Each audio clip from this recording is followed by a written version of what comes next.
Some can breathe through their skin, some can change their body color, some can even regenerate their lost limbs, and some can see through the darkest nights, and even few of them have the capability to produce light. Yes, I'm not talking about some superheroes from the movie X-Men. I'm talking about animals.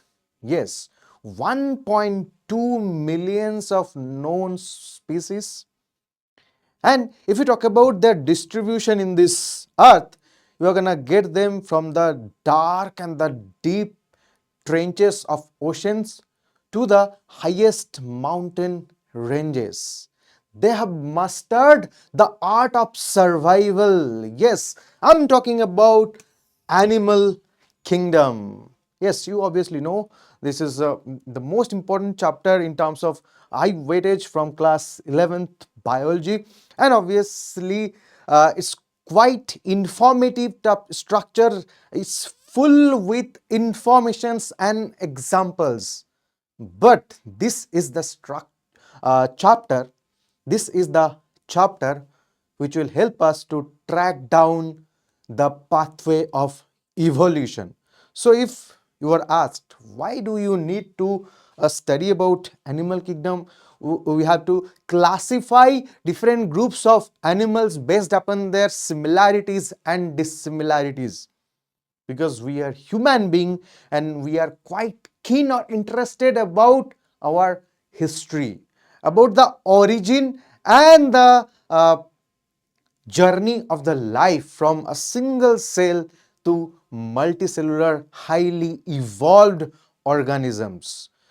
But in terms of our presence in this earth, we are quite younger than other organisms. So that's why we cannot go back, or we cannot do a time travel to track down the history of evolution. So this kind of classification or taxonomic studies of different groups of animals will help us to understand the links between them and to track down the map of evolution. Okay, so with this I'm starting this one shot lecture of animal kingdom, and obviously you know that myself Bishwajit, your zoology mentor, and these are the topics we're gonna complete today, starting from the basis of classification, the most important part of this chapter. You cannot skip this particular section, basis of classification. This is a conceptual part of this chapter. Then we'll be talking about the classification of non-chordates and chordates, and we'll learn about 11 phyla under animal kingdom. Okay, so this is a basic table, you know, that is given in your NCERT book, and starting from the kingdom Animalia. Now there are different aspects depending upon which we can divide them, or based upon the similarities and dissimilarities. So what are those criteria? First, you have to look upon the level of organization. So depending on the level of organization, primarily we can divide. Cellular level means the animals who don't have tissue system inside their body, they are made up of a cell aggregate. Yeah, and the other group, they have tissues, either tissues or organ systems, right? Now obviously the most primitive phyla, primitive phylum, that is Porifera, commonly we call them sponges. They belong to this particular group of cellular level of organization, and most of them are asymmetrical in nature. We are gonna detailify what do you mean by symmetry and what is the importance of symmetry while we considering this is a very important factor to classify animals. And obviously they are acoelomate, means they don't have any kind of body cavity. Okay, now if you consider these organisms which have tissue system or organ system or organs, we can divide them further based upon the symmetry: radially symmetrical body and bilaterally symmetrical body. Obviously, radial symmetry is primitive symmetry than bilateral symmetry. Symmetry defines how beautifully you can arrange the organs or systems inside the body cavity, and obviously that's a advantage towards the speed, towards the locomotion or movement. So generally it's seen that the animals with radial symmetry, they are kind of slow mover. But animals with bilateral symmetry, they can move very fast. So most of the animals with radial symmetry, not all, most of the animals with radial symmetry, they belong to the group Acylomata. They also don't have their body cavity inside them, and they are Cnidarians and Ctenophora. They are kind of closest phylums, Cnidaria and Ctenophora. You will be getting another name of Cnidaria. You can also call them as Coelenterata. Yeah. Now let's talk about the animals with bilateral symmetry. Now, if you get inside this particular group, you'll be finding the primitive animals with bilateral symmetry. They are the platyhelminths. They don't have even that their body cavities, so you can consider them as coelomates. Okay. Now, one step ahead of that, pseudocoelomates. Who are pseudocoelomates? They have a false body cavity kind of structure inside them. They are aschelminths, roundworms, and obviously the most advanced body cavity, that is eucoelom. The animals with eucoelom, you can call them as coelomates or coelomata. Who are they? They are Annelida, arthropoda, mollusca, echinodermata, hemichordata, and chordata. So total there are 11 phyla are there, starting from Porifera, Cnidaria, Ctenophora, Platyhelminths, Aschelminths, Annelida, Arthropoda, Mollusca, Echinodermata, Hemichordata, and the last one, the highly developed, highly advanced phylum, that is our phylum, that is Chordata. We are chordates. Now let's move forward. I will be starting with the basis of classification. And the first basis of classification, the first criteria to divide the animals into different groups, that is level of organization. Now, what do you mean by level of organization? While you are studying an animal, you have to study the morphology and the anatomy of this. Morphology means study of the external feature. Anatomy means study of the internal features, right? Now, while you are getting inside the body, while you are studying the morphology or anatomy of a particular animal, you have to look that is there any tissue present inside that animal? Or if tissue is present, is there any organ? Is there any organ system? So that is called the level of organization, and you will be finding that the primitive animals, they have kind of simpler body design, simpler level of organization, and the advanced animal, they have complexity into their body design or level of organization. So the most primitive one, the most primitive body design you will be finding among animals, that is cellular level. Now what do you mean by cellular level of organization? The body is made up of cell aggregates. Multiple cells are there with a division of labor. What do you mean by division of labor? Means different cells are performing different function for the survival, to maintain the life process. So the neve of level of organization comes from this particular word, division of labor. Okay. Now the first group of animal, they are porifera, the most primitive one. They are devoid, means tissue system, tissue is absent into their body. So that's why they have cellular level of organization. You can call it as cell aggregate, and without any intercellular matrix. Now, you know that the basic definition of tissue, a group of cells with similar structure, similar function. Now, if you study the body structure of a porifera or sponge, what you are going to find inside?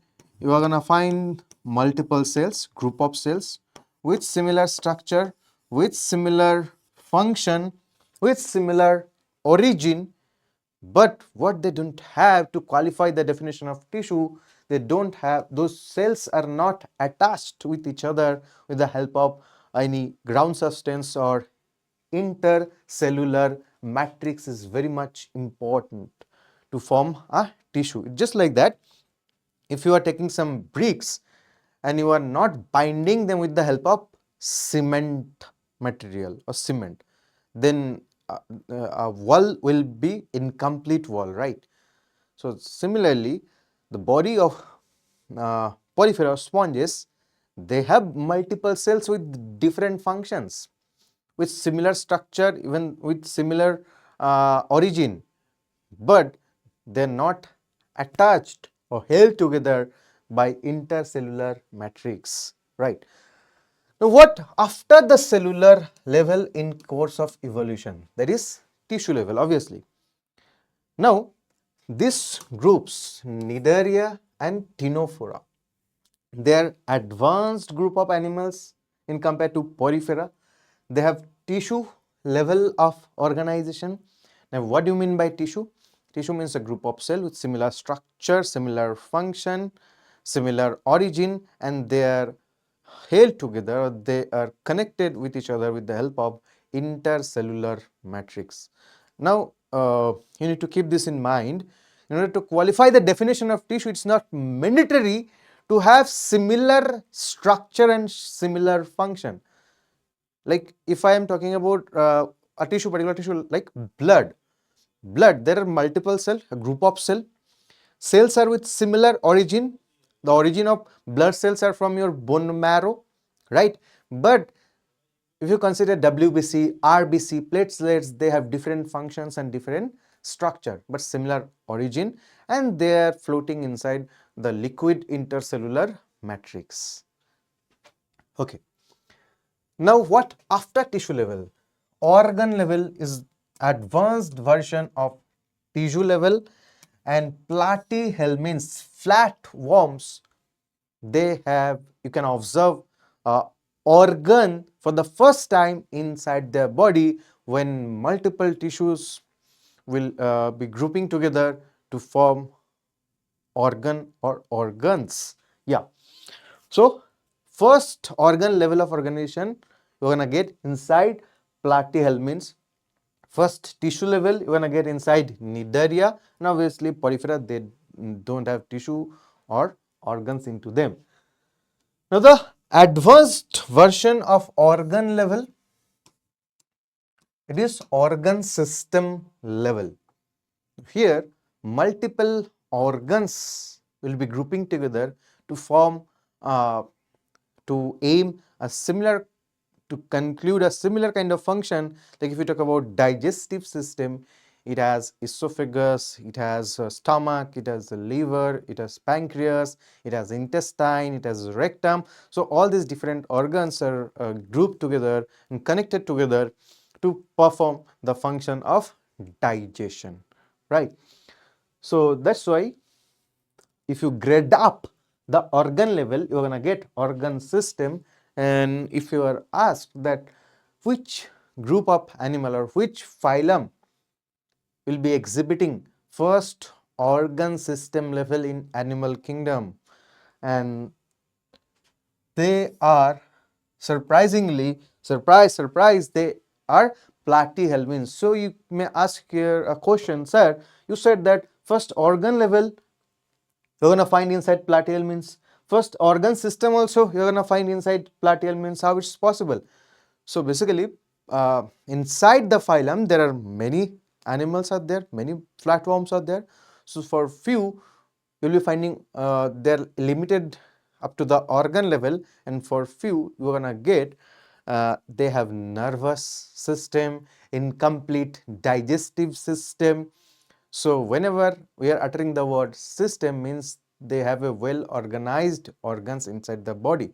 So for few plateal means organ system level can be seen, right?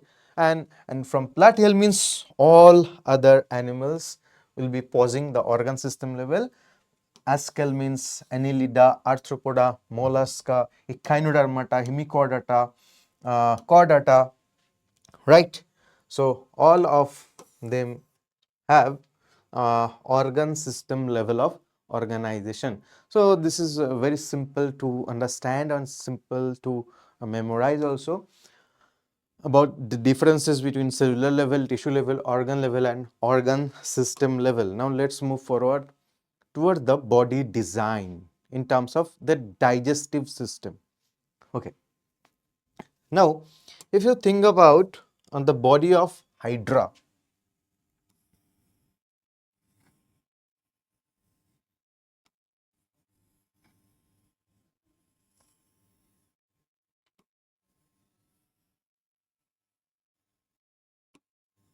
it has only one opening acting as a mouth. We will be calling it as hypostome, right? And this single opening is serving as the entry and exit point of the body. So basically, the body design can be said that this is like a blind sac, a room which is having only one opening. So that body design is called as blind sac model. So basically, the animals with incomplete digestive system, the animals with incomplete digestive system,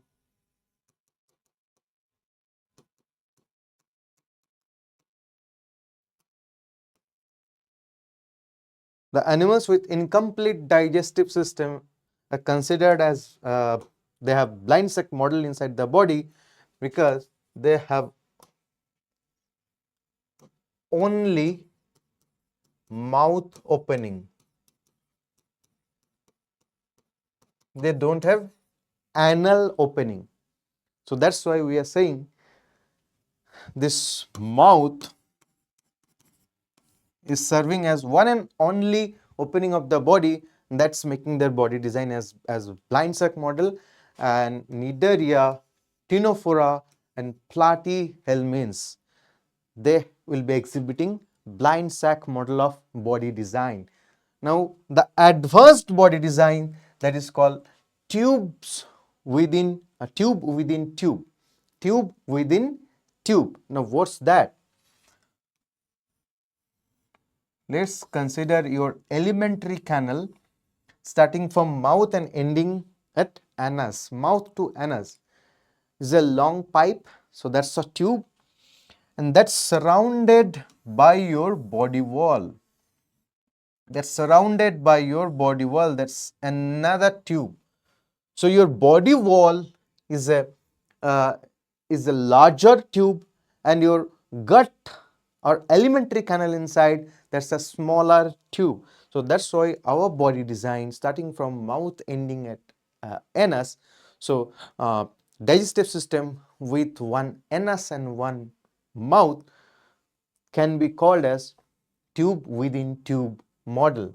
And which all animals will be posing this particular design starting from Ascalmins to chordates, all the phyla, right?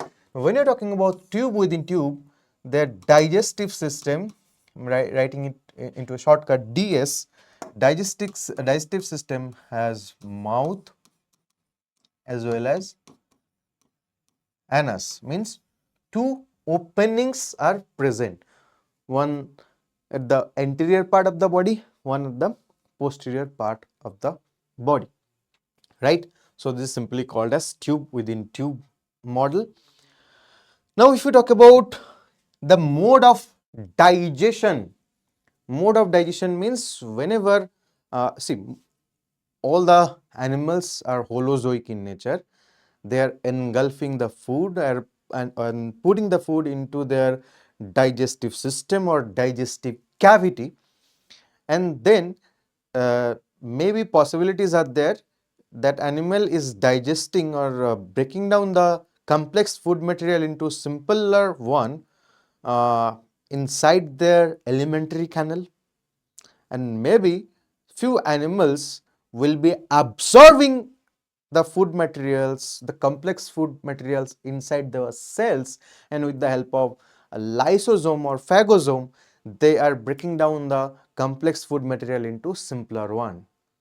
So based upon that, we may say that few animals have intracellular digestion and few animals have extracellular digestion.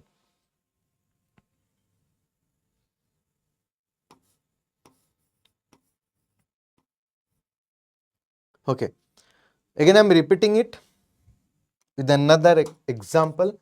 Suppose this is an animal. Suppose this is an animal,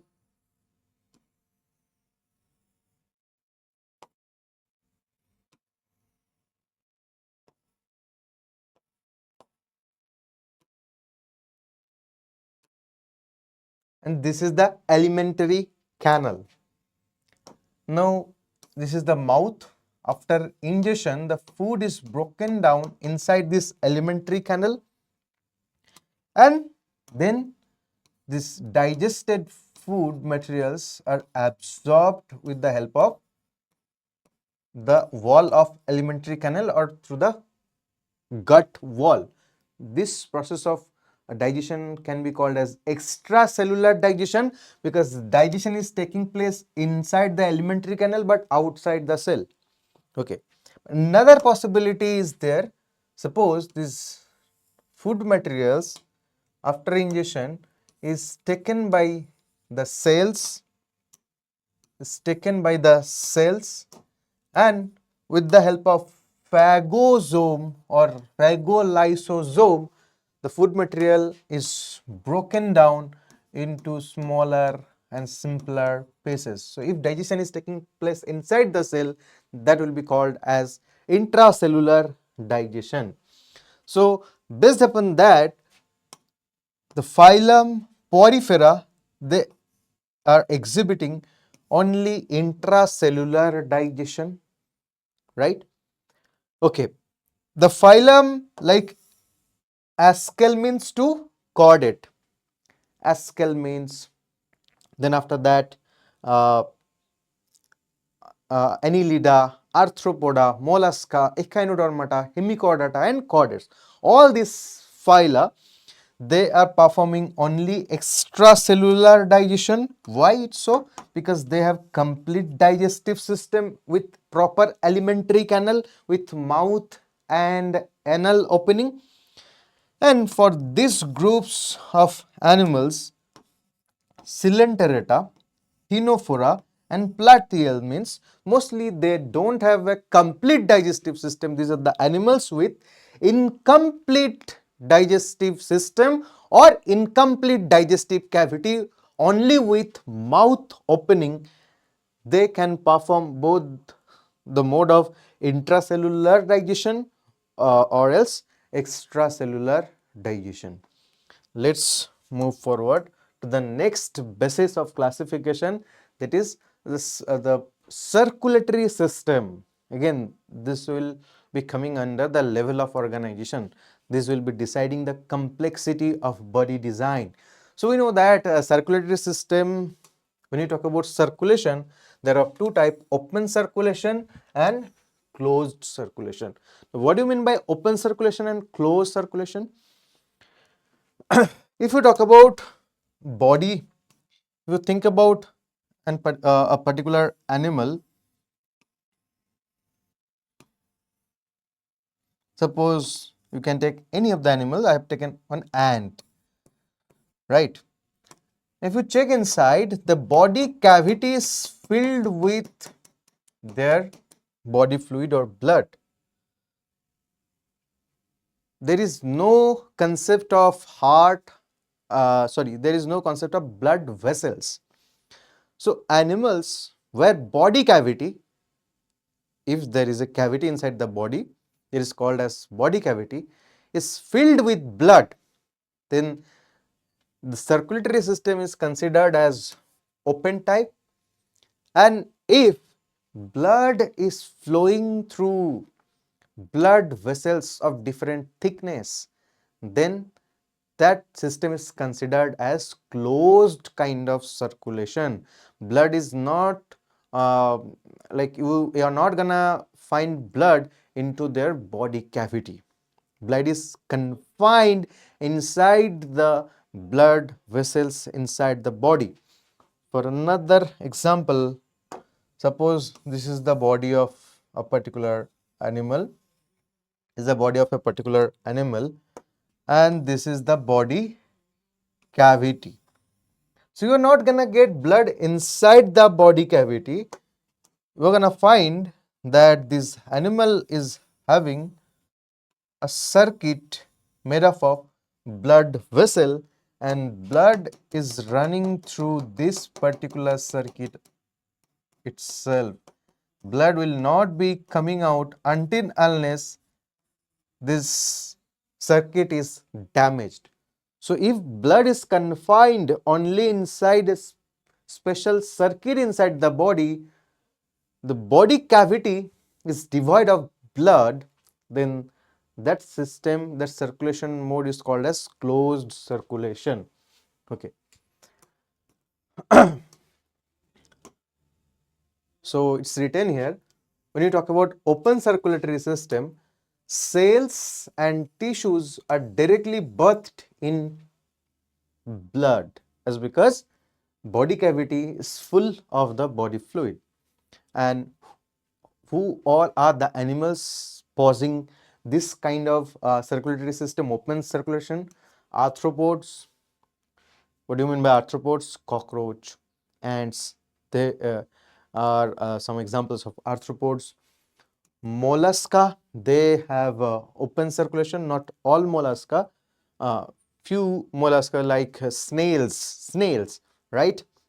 Then pearl oyster, they have open circulation. But there is a group of mollusca which we call them cephalopoda, the group of octopus, sepia, loligo, right? The group of octopus and squid, they have closed circulation though. But inside the phylum Mollusca, apart from those group of octopus and squid, all the mollusca, all the snails and unio, pearl oyster, they have open circulation. Hemichordates, Balanoglossus and Saccoglossus, they also have this open kind of circulation. And inside chordata, this particular subphylum, that is Urochordata, the most primitive chordates, they also have this kind of open circulation. Okay. Now here we got another group, phylum with reduced just a minute. Okay, sorry.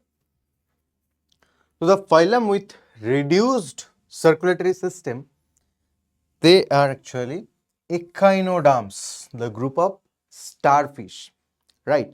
As because they have a special system present inside the body called as WVS, water vascular system.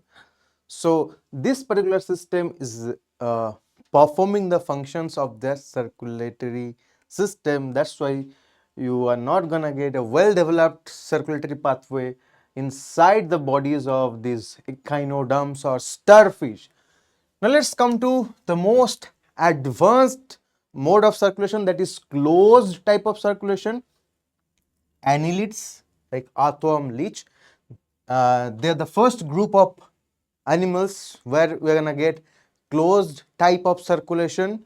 And obviously us, the phylum, most of the animals of chordata, they also pose closed circulation. Now whenever I am telling all or most or few, mark those statements, right? Okay. Now next question arises here, sir, what is the difference between open type and closed type? Now You will be saying, sir, we know the basic difference between closed type and open type based upon the structural aspect.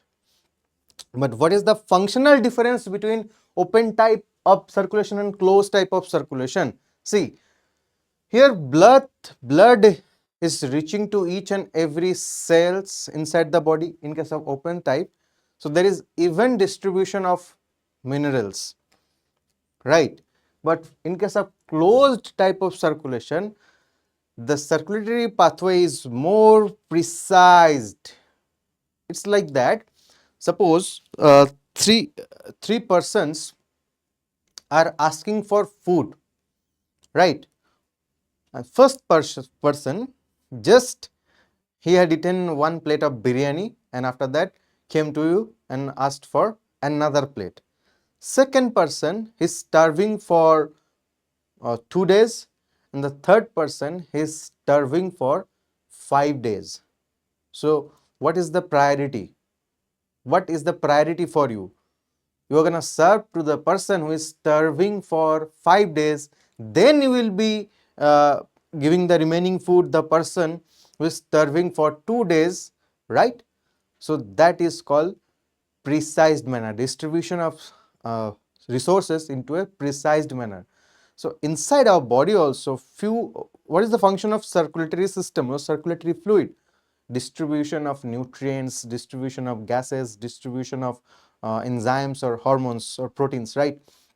So different tissue or different organs have different requirements. So based upon the requirement only, our circulatory system has to distribute the resources. So that is perfectly done by closed circulation, but for open circulation, that's a kind of cons or disadvantage. Let's move forward to body symmetry. Now, what do you mean by symmetry and what is the importance of symmetry and why we are studying here?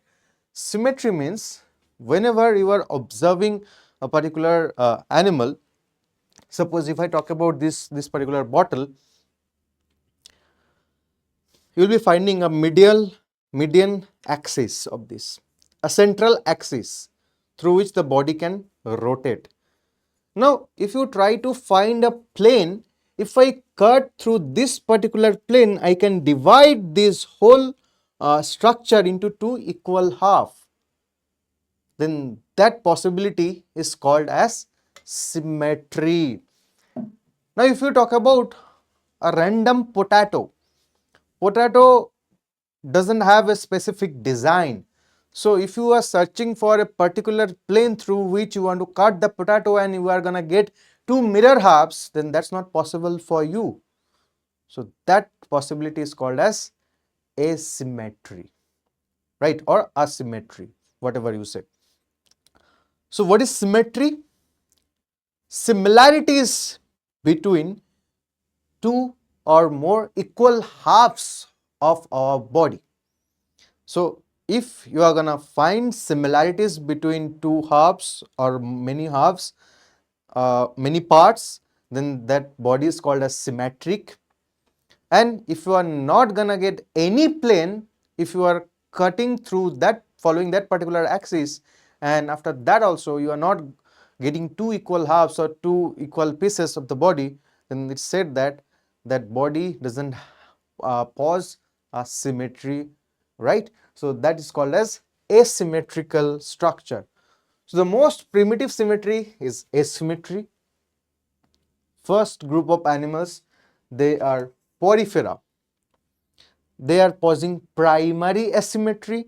Most of the sponges, their body is asymmetrical in nature, and few mollusca, we call them gastropoda, they will be posing secondary asymmetry. But as of now, you just have to remember, most of the, not all, most of the poriferans will be exhibiting asymmetrical body design. Okay, let's talk about that.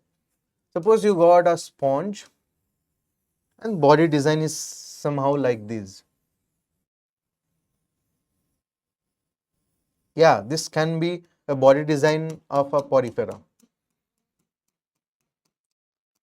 Now, you want to divide this porifera into two equal half. Now you have selected this particular plane. Now if you cut the body into this particular plane, if you cut the body into this particular plane, your purpose won't be solved, right? Because you are not getting two equal upper half and lower half. Now you thought, I have to try some other plane. Now you will be selecting this longitudinal or the sagittal plane. Now again, you can check the right half and left half, they are dissimilar in nature. So again, you are not obtaining two equal halves by cutting, if you are following and cutting the body into this sagittal plane. Now you thought, I should cut the body by following this oblique plane. Again, this half and this half is unequal. So that's why you are naming this particular pattern, this particular body, asymmetric in nature. Okay. Now what after that? After that, if we talk about another symmetry called radial symmetry, it's very easy. Your birthday, a round shaped birthday cake. Now the plane you are cutting, the plane you are following to cut the birthday cake, from the center you are taking some radius, and we know that there are infinite radius of a circle. So theoretically you can get, technically you can get multiple radius, and if you follow any of those, if you follow any of those, you are gonna divide the body always into two equal halves. So if you are obtaining many planes into their body, that's their radius. If you cut a particular body of an animal by following their radius, you are always gonna get two equal halves. By following many planes or many radial planes, the symmetry is called as radial symmetry. So when there is no plane, asymmetry. When there are many planes, right, or any planes, then that's called radial symmetry. Now let's talk about bilateral symmetry.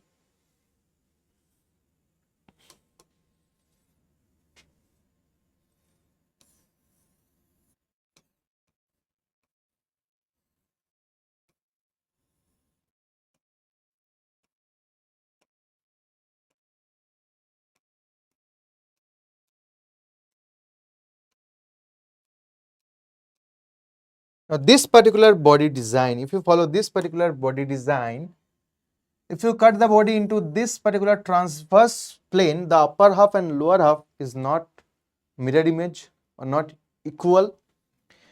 If you want to cut the body by following this oblique plane, then also it won't meeting your purpose.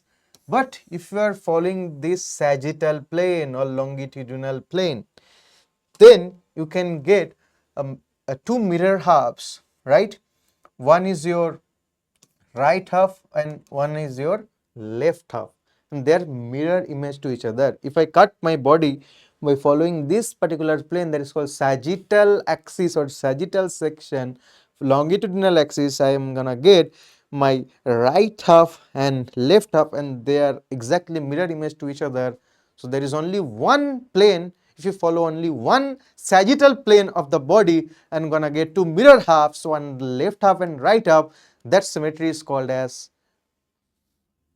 bilateral symmetry. Okay.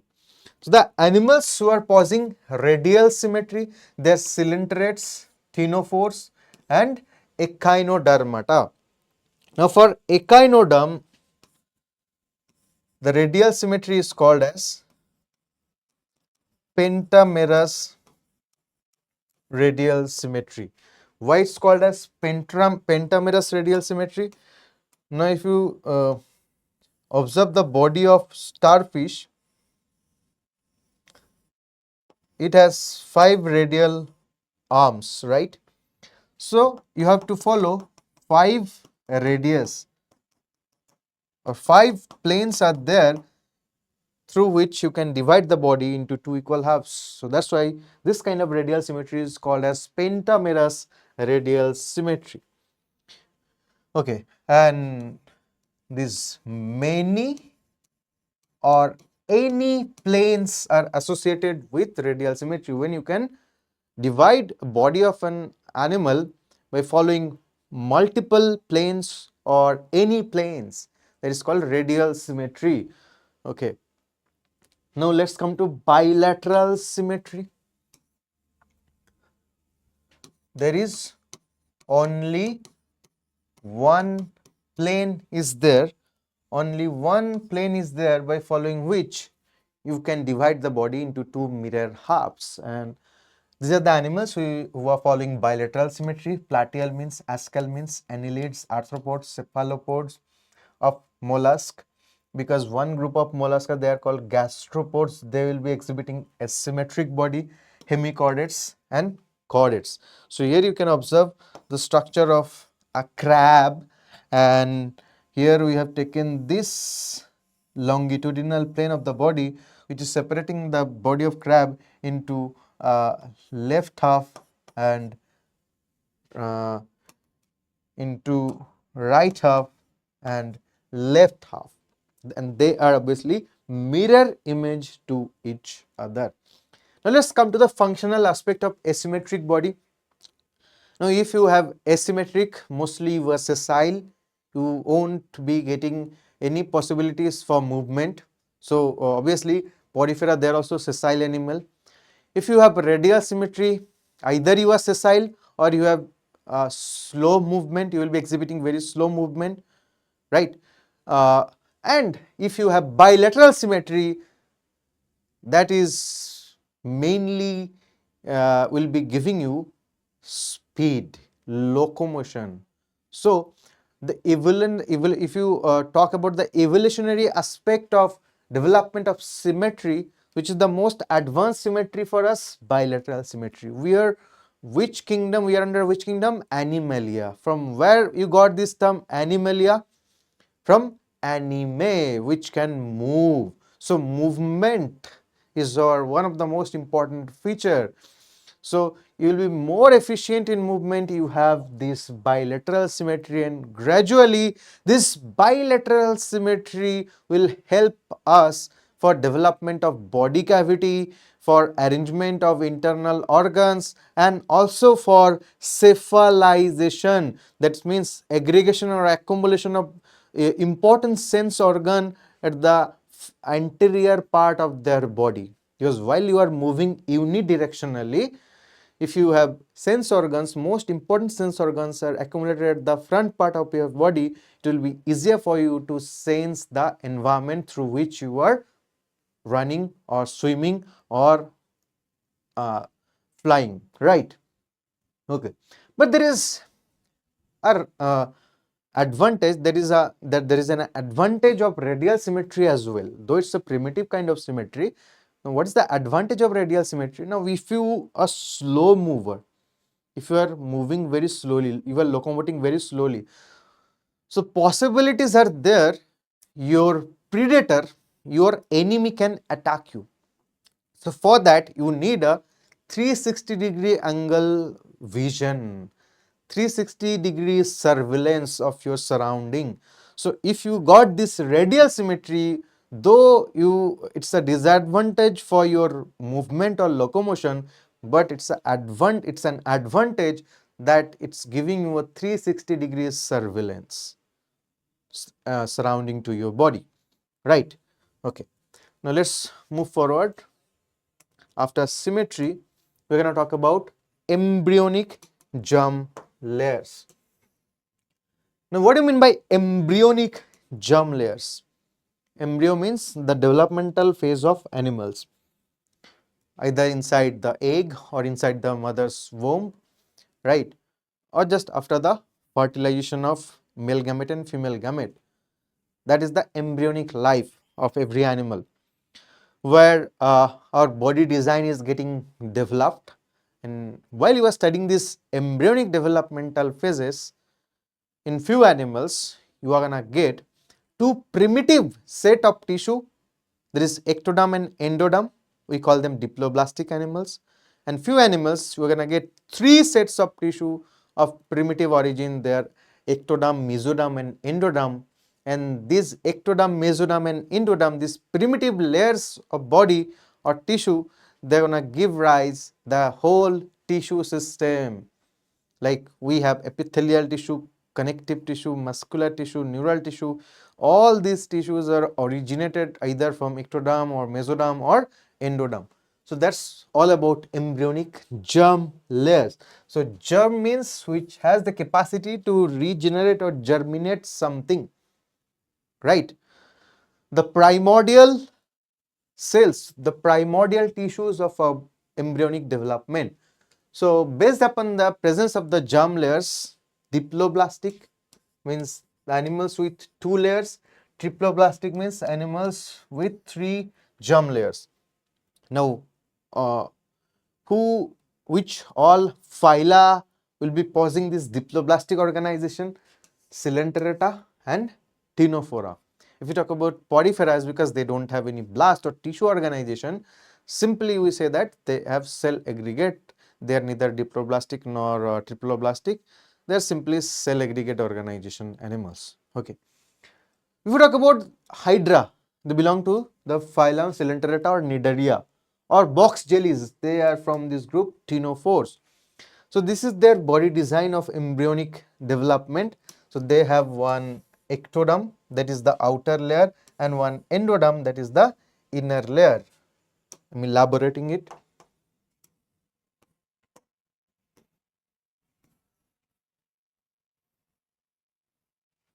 This is one layer.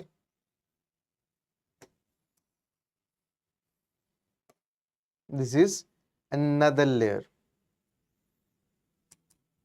Okay. Now you got some cells or tissue to the outer layer. These are the ectodermal cells.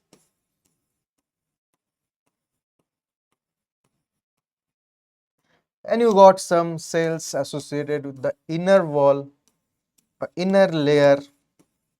It is endoderm, made up of endodermal cells. So if you have outer ectoderm and inner endoderm, but no mesoderm, so that's why we'll be calling this particular arrangement as diploblastic organization. And if you ask, sir, what's present in between them? A jelly-like gelatinous layer called as mesoglia, right? Now, if you talk about triploblastic animals, ectoderm,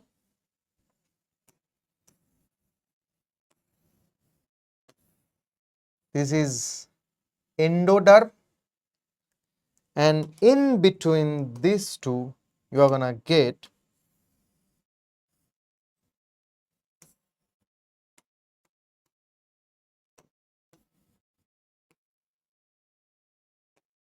mesoderm.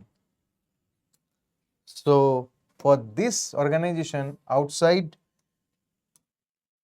of the body or outside of the embryo, you're gonna get ectoderm, inside endoderm, and the middle of them you're gonna get mesodermal layer. So that's why we are calling this design as triploblastic, right? And who will be following this triploblastic organization? From platyhelminths to chordate, all the phyla.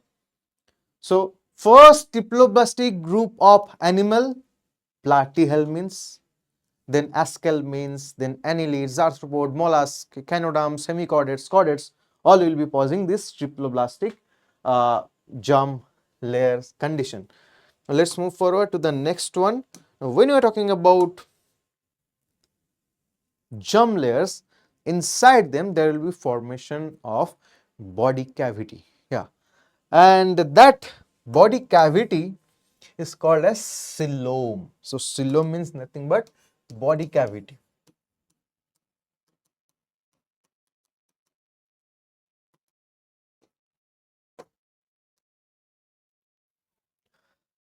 Now, what do you mean by body cavity? If I open the cap of this particular bottle, I'm gonna get a hole inside this, a hollow space. So that can be considered as a cavity, right? That can be considered as a cavity. But why body cavity of coelom is so much special? The design of a water bottle is not qualifying feature for having a body cavity or coelom inside the animal. So let's explore into that. So based upon the presence of coelom or body cavity, there are three groups of animals are there: acoelomate, pseudocoelomate and eucoelomate. Obviously the most primitive one, they are called as acoelomate. Then gradually they will be starting development, advancement, and you are going to get pseudocoelomate animals, and the most developed advanced version of body cavity is called as eucoelomate version. Now acoelomate, see, either the animal is diploblastic or triploblastic. Inside the body, surrounded by the endoderm, surrounded by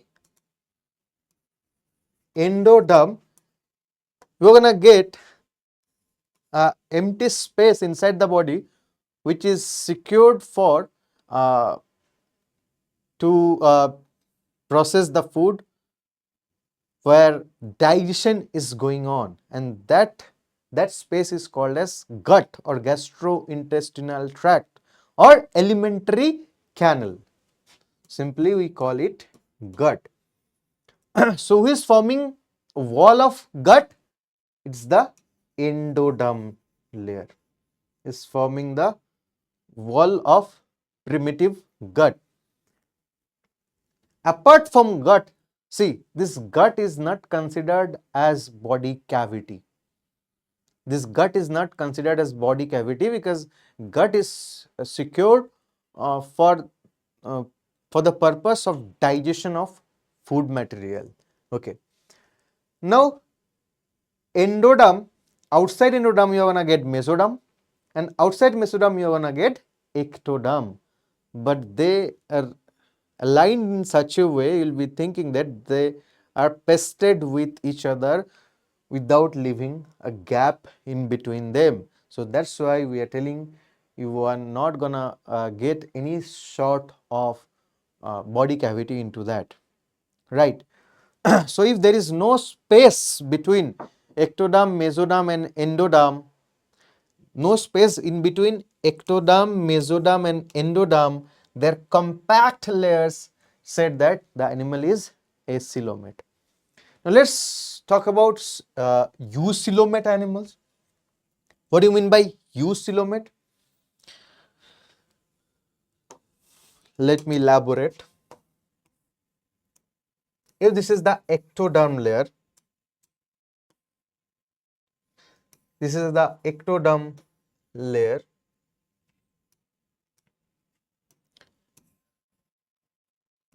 This is the endoderm layer.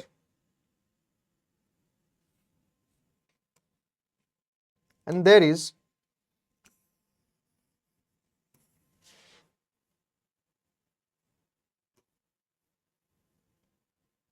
one layer of mesoderm, one layer of mesoderm at the inner wall of ectoderm, and another layer of mesoderm, another layer of mesoderm, the outer wall of endoderm. Right? You can try to understand. Outside, this is ectoderm. Inside, this is endoderm, and the cavity surrounded by the endoderm, we call it gut or alimentary canal cavity or enteron. So we will not be considering this as the body cavity. So if there is any gap in between the space of ectoderm, mesoderm and endoderm, then only that cavities can be called as body cavity, right? Now here you are observing the mesoderm is splitted into two layers. One layer of mesoderm is towards the gut wall and another layer of mesoderm is towards the body wall. So the inner layer of ectoderm will be forming your body wall and the outer layer of gut or outer layer of your endoderm will be forming your gut wall. Now the space in between body wall and gut wall is called as body cavity or coelom. Now you got it. Now if you minorly check out this body cavity or coelom, that has two lining of mesoderm, this pink lining or the red lining, whatever you can see, this is the mesoderm layer, this is also the mesoderm layer. So there are two linings of mesoderm. The coelomic wall is encapsulated outside by mesoderm, inside also by mesoderm, right? So when a cavity present inside the gut wall and body wall and that is covered by mesoderm both from outside and inside, then only this cavity is called as coelom or eucoelom or true body cavity. And these animals will be possessing true body cavity starting from annelid to chordate. So the first group of animal having true coelom, they are phylum Annelida. Then arthropoda, they also have true coelom. Mollusca, they also have true coelom. Echinodermata, hemichordata and chordates. Okay. Now there is another kind of coelom you can observe here, that is pseudo coelom. In the animals who possess pseudo coelom, we call them pseudocoelomate. And these are the linker animal in between acoelomate and coelomate. Who are they? They are aschelmines, roundworms. Okay. Now, why the body cavity inside them, we are calling them as a pseudocoelom. Pseudo means false. So, for them as well, the body design is like this. Outside it's ectoderm, inside it's endoderm, and in between ectoderm and endoderm,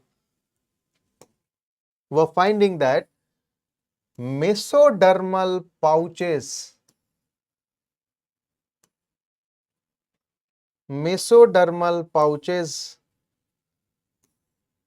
are present into a sprayed separated manner.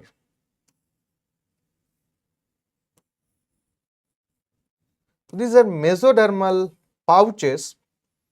This is ectoderm. This is endoderm, and this is called as mesodermal pouch, a bag-like structure made up of mesoderm. In between ectoderm and endoderm, in between body wall and gut wall, we're going to find mesodermal pouches. Now this kind of cavity is called as pseudocoelom or pseudocoel. So that is the difference between true coelom and false coelom. For true coelom, the body cavity is perfectly protected outside by mesoderm and inside by mesoderm only. But for pseudocoelom, in between ectoderm and endoderm, you're gonna find body cavity, but that not surrounded by mesoderm from outside and inside. Instead, mesoderm can be found in scattered pouch format. So that's the definition of pseudocoelom, and esculmins are the pseudocoelomate animals. Means if you cut the body of an esculmins, you are gonna get this kind of design. If you cut the body of us or earthworm, then you are gonna get this kind of design.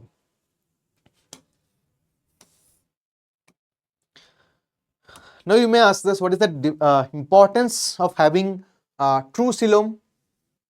Okay, so obviously if you are getting a perfect body cavity inside you, you got that place where you can arrange the organs or organ systems in a proper manner.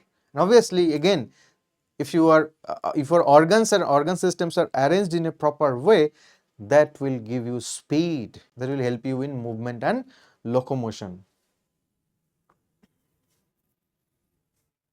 And sometime this mesodermal covering is called as peritoneal covering of organs. Okay, now let's move forward to this topic.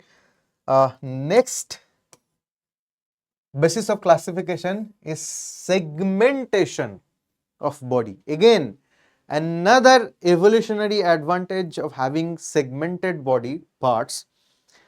This segmentation will give you speed, helping you in movement and locomotion. Okay. Now, depending upon the segmentation is present or absent, there are non-segmented animals, non-segmented phyla, phylum with true segmentation or metamerism, called as true segmentation or metamerism,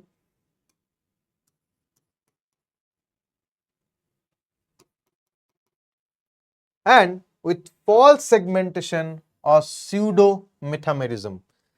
Now it's very easy to remember the phyla having true segmentation. They are Annelida, Arthropoda, Chordata, Anarcho, Annelida, Arthropoda and Chordata. Only three phyla having proper segmented body, right? Okay. Now this animal from the group Platyhelminths, called as tapeworm or tinea, they have segmented body, but the segmentation is not considered as true segmentation. That's why we will be calling it as false segmented body or pseudo metamerism. Now, what is the difference between true metamerism and pseudo metamerism? If you check through the body of tapeworm, you will be finding multiple segments, and we will be calling these segments as proglottids.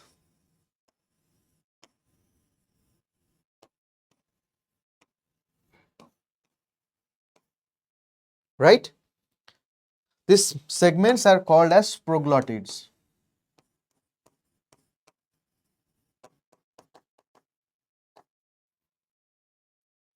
Now, one single proglottid is completely separated from other parts or other pseudo metameres. So just think about a train which has 10 compartments, right? And there is no connection between one compartment to another compartment. It's about this, like this.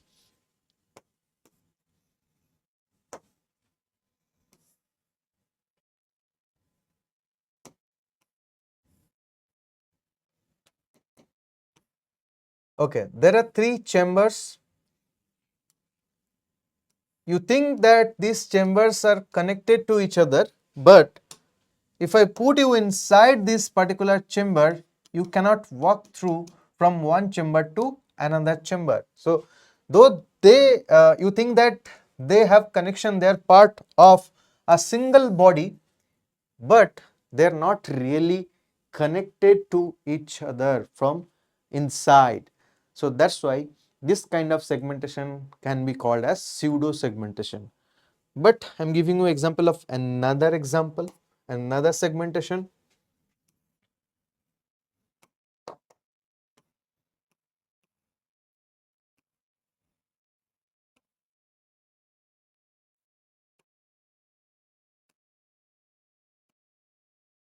Okay. Now let's consider the body design of this particular system. Here also you are gonna get 3 chambers, but if I put you inside this chamber 1, from this tunnel you can get inside chamber 2, get inside chamber 3 and walk around here and return back to chamber 1 because they are internally connected. Now this particular system can be considered as false segmentation. This particular system can be considered as true segmentation. So whenever segments are internally connected to each other, there is internal connection between the segments, okay, then that is called as metamerism. But if the segments are independent sets, they don't have internal connection, we call that segmentation as false segmentation. So in case of false segmentation, if you cut one piece, one segment and separate out from the body of tapeworm, it won't be harmed. The tapeworm won't be harmed. But your vertebral bones are example of segmented structure inside your body. Now, if I take out any one of the vertebra vertebrae from your vertebral column, suppose I'm taking out C7, 7 cervical vertebrae. So that will be a real problem, a big problem for you. You even cannot stand still, right? Because that is a integral structure of your segmented body. And if there is no such arrangement, then we call it as non-segmented body, like Porifera, they don't have any segmentation. Nidaria, then they don't have any segmentation. Ctenophora, they don't have any segmentation. Then mollusks also, they don't have any segmentation. Echinoderms, they don't have any segmentation. Hemichordates, they don't have any segmentation. Only this Annelida, Arthropoda and Chordata, they have segmented body. Now again, when we are talking about this metamerism, there is external segmentation and internal segmentation. Now, what is the difference between external segmentation? If segmentation is visible from outside, that is called external segmentation. If segmentation is not visible from outside, it's present only inside the body, then that is called as internally segmented body. Like for us, if you consider body of human being, I'm saying that our body design is kind of segmented. We have true metamerism, but the segmentation is not visible from the outside. But if I get inside your body, I'll be finding segmentation into your vertebral columns, I'll be finding segmentation into your muscular arrangement of muscles and few other bones.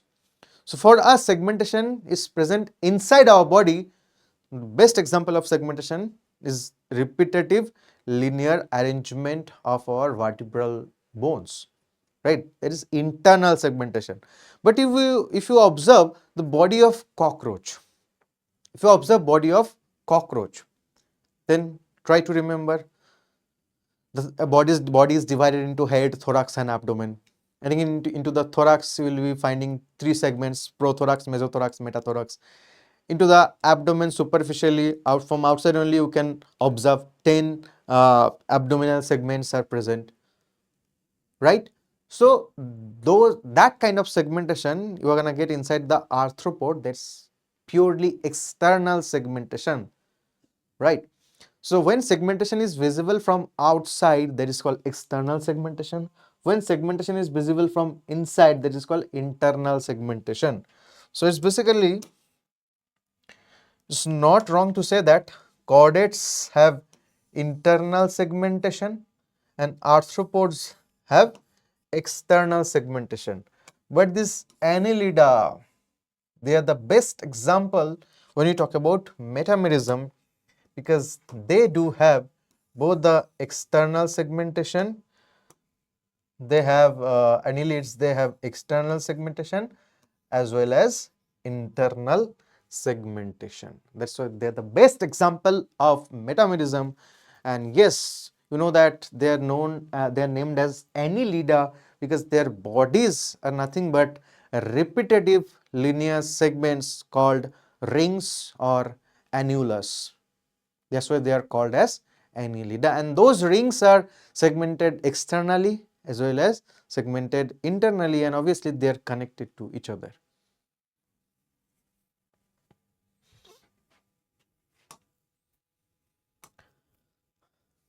Okay, now based upon presence of notochord, a special mesodermally derived structure. So mesodermally derived rod on the dorsal side during the time of embryonic development in some animals or in chordates. So obviously when you talk about chordate, during the time of their embryonic developmental stage, you are going to get this rod kind of structure present at the dorsal side of the body. This is the dorsal side, this is the ventral side.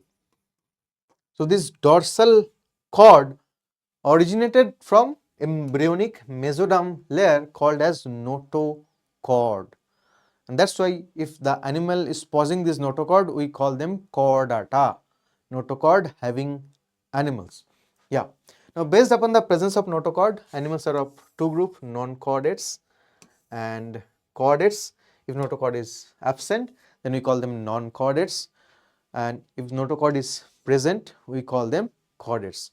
From porifera to echinodermata, they are purely non-chordates, and for chordates, all of they have embryonic notochord.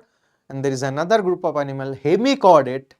They are considered as transitional animals between non-chordata and chordata, because those hemichordates, they have a notochord kind of structure called as stomochord.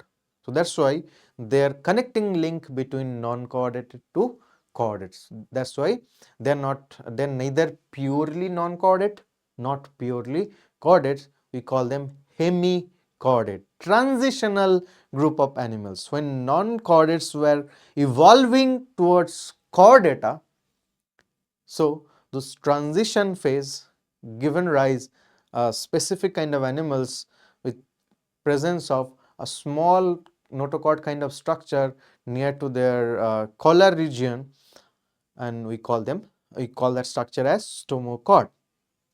Okay.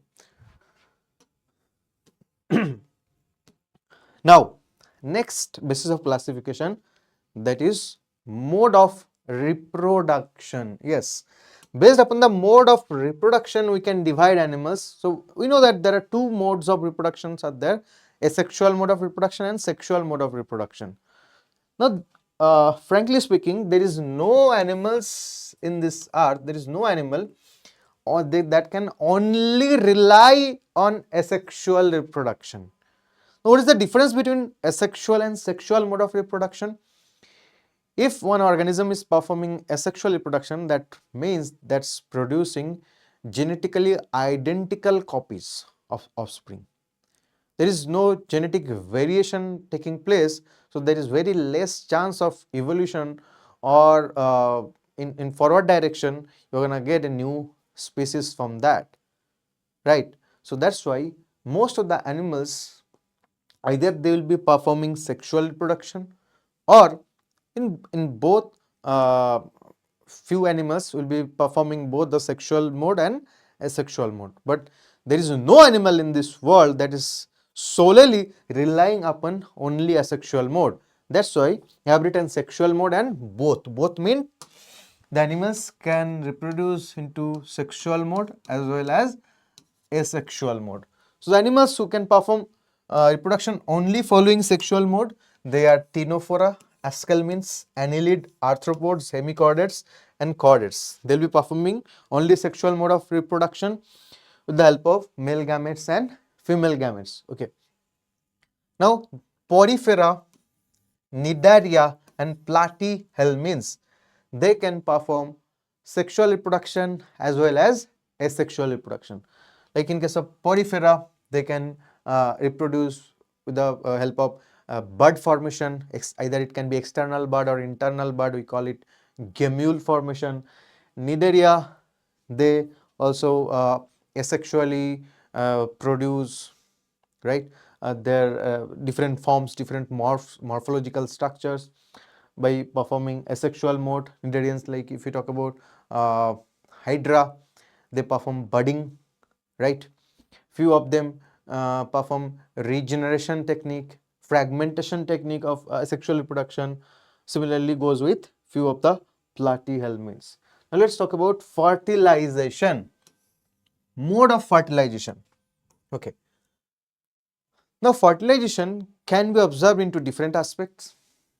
It can be like this, self fertilization or cross fertilization. A different aspect, internal fertilization or external fertilization. Let's talk about either animals are performing self fertilization and cross fertilization. Now let me tell you, majority of animals will be performing cross fertilization. See, animals can be of unisexual, few animals are unisexual, few animals are bisexual. But it doesn't matter either they are unisexual or bisexual, always they prefer to perform cross fertilization to generate variation, right? So most of the animals will be performing cross fertilization except few platyhelminths like tinea, roundworm. Except tinea, the group of flatworm, we call them tapeworm, tinea, or the group of tapeworm, they can perform self fertilization, right? Even not all platyhelminths are performing self fertilization. Only the group of tinea or tapeworms, they are performing self fertilization. Rest all the animals are performing cross fertilization in order to promote genetic variation. Okay, now either internal fertilization or external fertilization. See, if the animal is aquatic in nature, there is a tendency to perform external fertilization. If the animal is terrestrial animal, there is no chance that it can perform external fertilization. So obviously it will be performing internal fertilization only. Okay. If the animal is endoparasitic, it's residing into your gut or alimentary canal, it will not take the chance of performing external fertilization. It will be performing internal fertilization only. Okay, so let's check which all animals are performing internal fertilization. Porifera, they will be performing internal fertilization. Yes, they have pores inside the body, and through these pores the sperms will be entering into their body cavity called as spongocyl, and inside that spongocyl there will be a fusion of gametes. Platyhelminths, mostly they are endoparasitic. Askelminths, they are also mostly endoparasitic, so they will be performing obviously internal fertilization. Annelids, they will be performing internal fertilization. Annelids are either parasitic or they will be dwelling into the mud, like if you talk about earthworm. Yeah, arthropods, they will also perform internal fertilization. Arthropods, because mostly they are terrestrial in nature, form the group of chordata, chondrichthyes, marine fishes, right? Marine cartilaginous fishes, they have a tendency to perform internal fertilization only. Reptilia, they will be performing internal fertilization, terrestrial animal, and birds and mammals, they also will be performing internal fertilization as because they are terrestrial organisms. Now let's come to the group who are performing external mode of fertilization.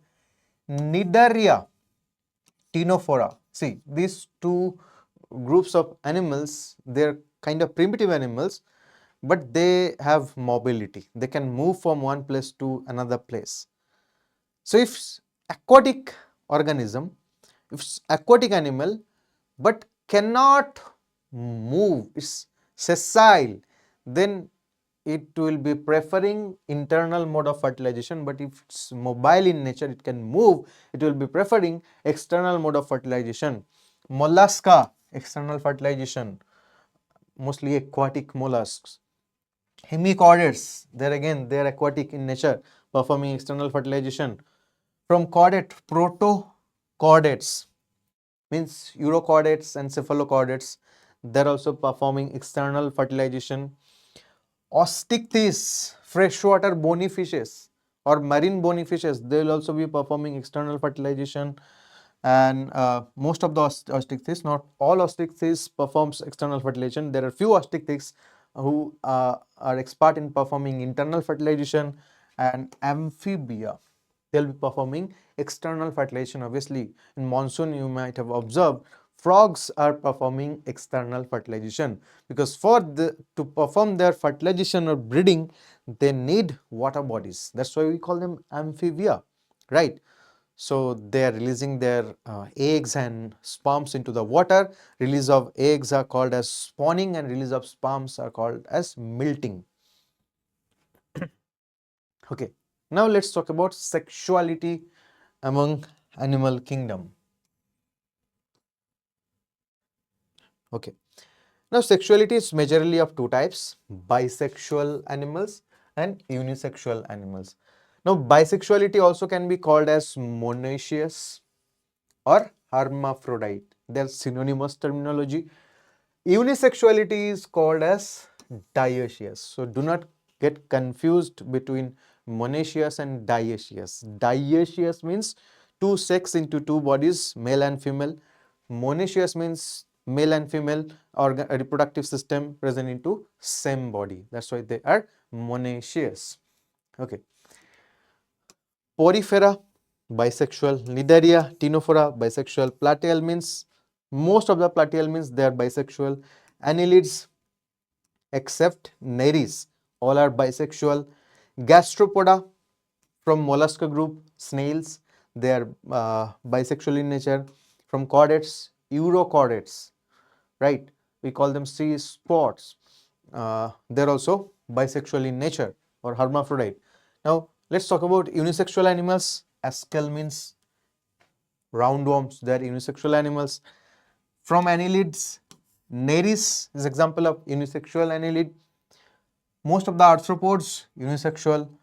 Cephalopoda from the phylum Mollusca, octopus, squid, they are called as cephalopods, because if you study the body structure of octopus, pods are coming near to their head region, so that's why it's considered as cephalopods. Echinoderm starfish, they also perform they're also unisexual animals. Hemichordates, Balanoglossa, Sacoglossas, unisexual animals. And obviously most of the chordates, not all, because these urochordates, they are bisexual in nature. So except urochordates, most of the chordates are unisexual or dioecious in nature. Okay. Now let's talk about mode of development. Now what do you mean by mode of development? After embryonic phase, if the phase is called as larval phase or nymphal phase, and through gradual metamorphosis, if maturation is taking place, formation of adult body is there, so that is called indirect development. Like if you observe the life cycle of a butterfly gonna mature, butterfly gonna lay eggs. Then when the eggs are hatching, larval phase, we call them caterpillar, they're coming out. And this caterpillar, they are highly voracious on leaves. Gradually those caterpillars or the larva will be modified into pupal phase, comparatively inactive but metabolically active phase. Then from pupa, adult or mature, butterfly will come out. If you study the life cycle of frog, is laying eggs. Upon fertilization, there will be formation of tadpoles, and through different metamorphoses, the tadpoles are modified into adult frog. So that's a kind of indirect development. But for us, after the delivery of the baby, it's a miniature version, miniature human being. It's all the body organs are similar in between an adult human and infant. Now gradually is the body size and the volume increasing day by day, but body organs are similar. There is no change in body organ or organ system, right? But if you compare between a tadpole and a frog, adult frog, then you can differentiate between them. A tadpole is breathing through the gills. They have branchial respiration, but for a adult frog is performing pulmonary respiration mainly, or through it can breathe through their skin, cutaneous respiration, right? So there is huge change in the body organization in between their larval phase, means immature phase, and mature phase. But for us, there is no such difference in between immature and mature phase. Just that when we attain maturity, we'll start forming sperm and ovum inside the body, right? So based upon that, development can be of direct development or indirect development. Direct development means no larval form. Indirect development means there will be metamorphosis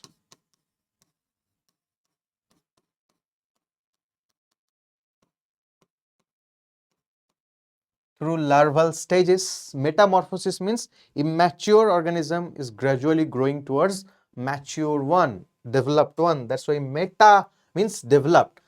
So arthropods, aschelminthes and chordates, this phyla will show direct development. Okay, but these particular groups from chordate,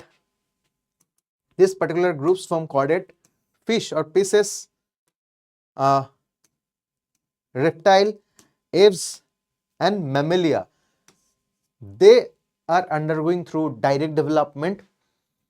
But if we talk about amphibia, these are also under, these classes are under amphibians. Amphibia is a class of under chordate. Cyclostomata, Urochordata is a subphylum under chordate. So these groups of animals under chordata, they will be performing indirect mode of development. Now this phyla, Porifera, Cnidaria, Ctenophora, Platyhelminths, Aschelminths, Annelids, Arthropod, mollusks, echinoderms and hemichordates, they produce their larval forms, and through metamorphosis the larva will be maturing into adult one. So that's why all these phyla, they exhibit indirect mode of development. Okay. Now let's differentiate animals based upon their oviparity and viviparity. So few are oviparous in nature and few are viviparous in nature. Okay. Oviparous means the animals who are laying eggs. Viviparous means who are giving birth to young ones. They are called viviparous. So we are obviously viviparous. Let's check animals who lay eggs. Platyhelminths, aschelminths, annelids, arthropod, mollusks, echinodermata, hemichordata, and from chordate species means fish, amphibia, reptiles, birds, and ornithorhynchus, a duck-billed platypus from mammals, example of oviparous animals. Okay.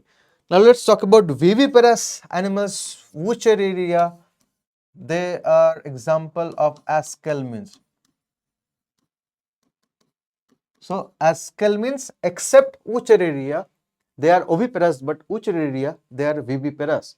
Scorpion, they are from the phylum Arthropoda. So except scorpion, they are viviparous in nature. Mammals, we are viviparous in nature. And chondric fish, sharks, stingray, they are also viviparous in nature. They give birth to their young ones. Okay. Now we are done with basis of classification. Now one by one we'll be checking out We'll be elaborating the 11 phyla, and for chordate, it's about the subphylums and the classes, right? So we know that there are 1.2 million species of animals are there, but we have grouped them according to their similarities and dissimilarities, and they are called as phyla. So under the kingdom Animalia, we need to study about 11 phyla, and the most primitive one, that is Porifera, and commonly called as sponges. Yes. Now, what is the meaning of this particular name porifera? So you know that por means opening, and fera, the word fera came from the word ferry. So particularly the animal which is carrying, ferry means to carry, the animal which is carrying numerous spores inside the body, numerous spores inside the body, they are called as porifera or sponges. Yes, due to this porous nature. Now first we need to think about their habitat. Suppose today you are going outside and you asked your teacher that, teacher, I want to see a live porifera. So where do I have to visit? So you have to explore their habitat, and they are mostly marine in nature. Not all marine, mostly marine. Yes, there is a group of sponges whom we call spongilla. So except spongilla, most of them are dwelling in salt water, marine zone. So that's why spongilla is regarded as freshwater sponge. Okay, now let's talk about their body design and level of organization. Okay, uh, so when you talk about their level of organization, they are devoid of tissue. That's why they have cell aggregate or cellular level of organization, and their body is mostly as asymmetrical. Now, what do you mean by asymmetrical? Asymmetry, you already studied. What is asymmetry? We won't be finding any plane through which we can divide the body of this particular animal into two equal half. Now what's written here? Mostly asymmetrical, not all asymmetrical. That means there are exceptions. Yes, if we are talking about Skypha, if we are talking about Skypha or Cycon, they have radial symmetry. They have radial symmetry, and they are also sessile in nature. Sponges are sessile in nature, means they are attached with a substratum at the floor of sea or ocean. So as because they are attached with a substratum, they cannot move from one place to another place. But they have morphologically different larval forms, and those larvae can exhibit free swimming, right? So it's about sessile. Adults are sessile in nature, but their larval forms can swim freely. Now, we know that they are called as porifera. So these spores are called as ostia and osculum. Now, what do you mean by ostia and osculum? Their body has multiple tiny opening. So those tiny openings throughout their body, numerous, means many tiny openings are there, and these openings are called as ostia, and the singular or few large opening is called as osculum. Now, what is the importance of ostia and osculum? With the help of ostia and canal system, they will be intaking water, and they will be exhaling the water through osculum. So throughout the day, what they are doing basically, they are sitting in a particular place, they are intaking water and releasing it, and that's why we call them as filter feeder. Means while they are filtering the water from outside and inside the body, So if by any chance they are getting any food particles or their prey, they are gonna capture it. That particular method is called as filter feeding. They are not hunting their prey, right? Okay. So we are done with ostia and osculum. Now they have a very exclusive system inside their body called as canal system. Now tiny canals, they're connecting the outer environment and their internal cavity, that is called as spongocyl, and through these canals they are intaking water inside their cavity called as spongocyl, right? Okay, now what is the function of this spongocyl? That means their cavity inside the body, capturing and gathering the food, helping in a respiratory exchange of gases, and also helping them to remove their excreta or waste material, right? These are the functions of spongocyl. Now we'll be finding one special exclusive cell inside their body. Their inner lining is made up of some flagellated cells called as schwannocytes. So these are basically flagellated cells.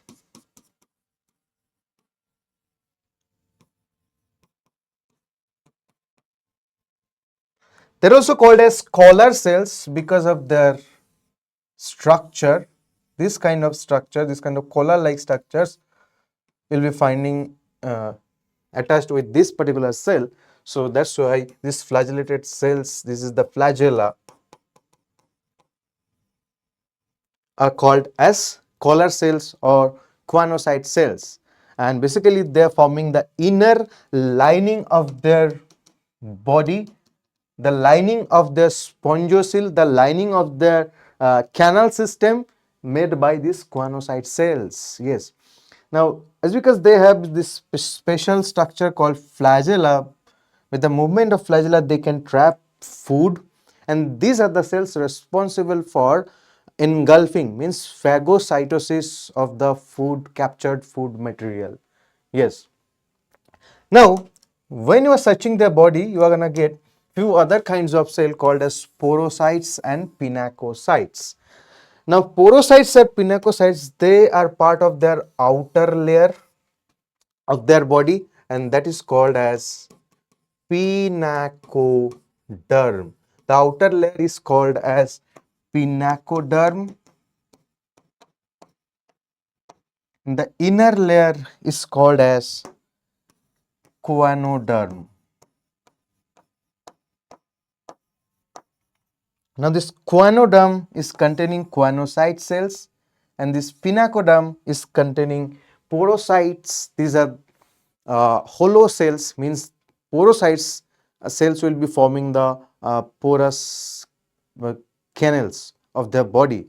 They have pores into them, that's why they are called as porocyte cell. Now pinacocytes, these are flat squamous kind of cells, and their outer skin or outer layer of the body is mainly populated by these pinacocytes. That's why we call it pinacoderm. Okay. Now what's present in between these two layers, in between pinacoderm and choanoderm? They have mesenchyme, a jelly kind of layer, and that is this jelly in the layer in between the choanoderm and the pinacoderm, that means outer layer and inner layer, that is containing some unspecialized stem cell kind of cells, and we call them archaeocytes, right? So this because of these archaeocytes, they can regenerate their broken parts, and even those archaeocytes are responsible for formation of gametes in sponges. Okay. Okay, now when we're talking about their mode of reproduction, they can reproduce sexually as well as asexually, right? Now when you talk about their asexual mode of reproduction, they can produce buds. They can reproduce sexually through the mode of fragmentation. But when you're talking about the process of budding, they can produce external bud as well as internal bud. They can produce external bud or they can produce internal buds. Now these internal buds are called as gemmules. Internal buds are called as gemmules. Okay. Now let's come to the next feature, presence of spicule and spongin fiber. Yes, on the basis of presence of spicule, either they are siliceous spicule made up of silicon material or calcareous spicule made up of calcium salts, they are divided into different classes. So if you are asked what is the basis of classification of sponges, you need to answer that they are the presence of spicules and spongins, and these are nothing but non-living endoskeletal structure. It's because they don't have intercellular matrix in between the cells, they don't have tissue level. So basically these spicules and spongin fibers are helping them to hold the different layers of cells and to make a compact and intact body design. Okay. Now when you talk about the sexuality, they are bisexual, means hermaphrodite in nature.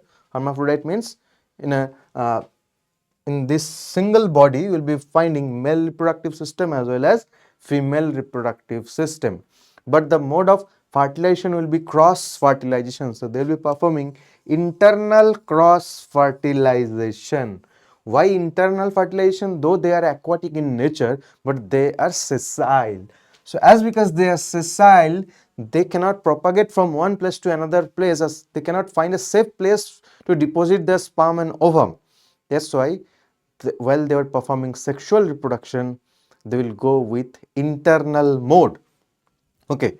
Now, though they are bisexual in nature, they are performing cross fertilization. Now, in few sponges, you will be finding protoandry or protogyny. It means if there is a colony of sponges, though they are bisexual in nature, but at a single point of time, they will behave like a male sponge or a female sponge, right? If into their life cycle, their male reproductive system is maturing earlier, then that condition is called as protoandry. If female reproductive system is maturing earlier, then that condition is called as protogyny. Okay. Now they have free swimming and radially symmetrical larvae. You need to remember this. NCERT is saying that they have morphologically distinct larvae. Now why it's so? Because they are mostly asymmetrical, but larval stage, this is radially symmetrical. They are sessile, their larval stage free swimming in nature. Okay. So that is all about their most of the important features. Now let's talk about their examples. Cycon, Scypha, the sponge with radial symmetry. Spongilla, one and only group of freshwater sponges.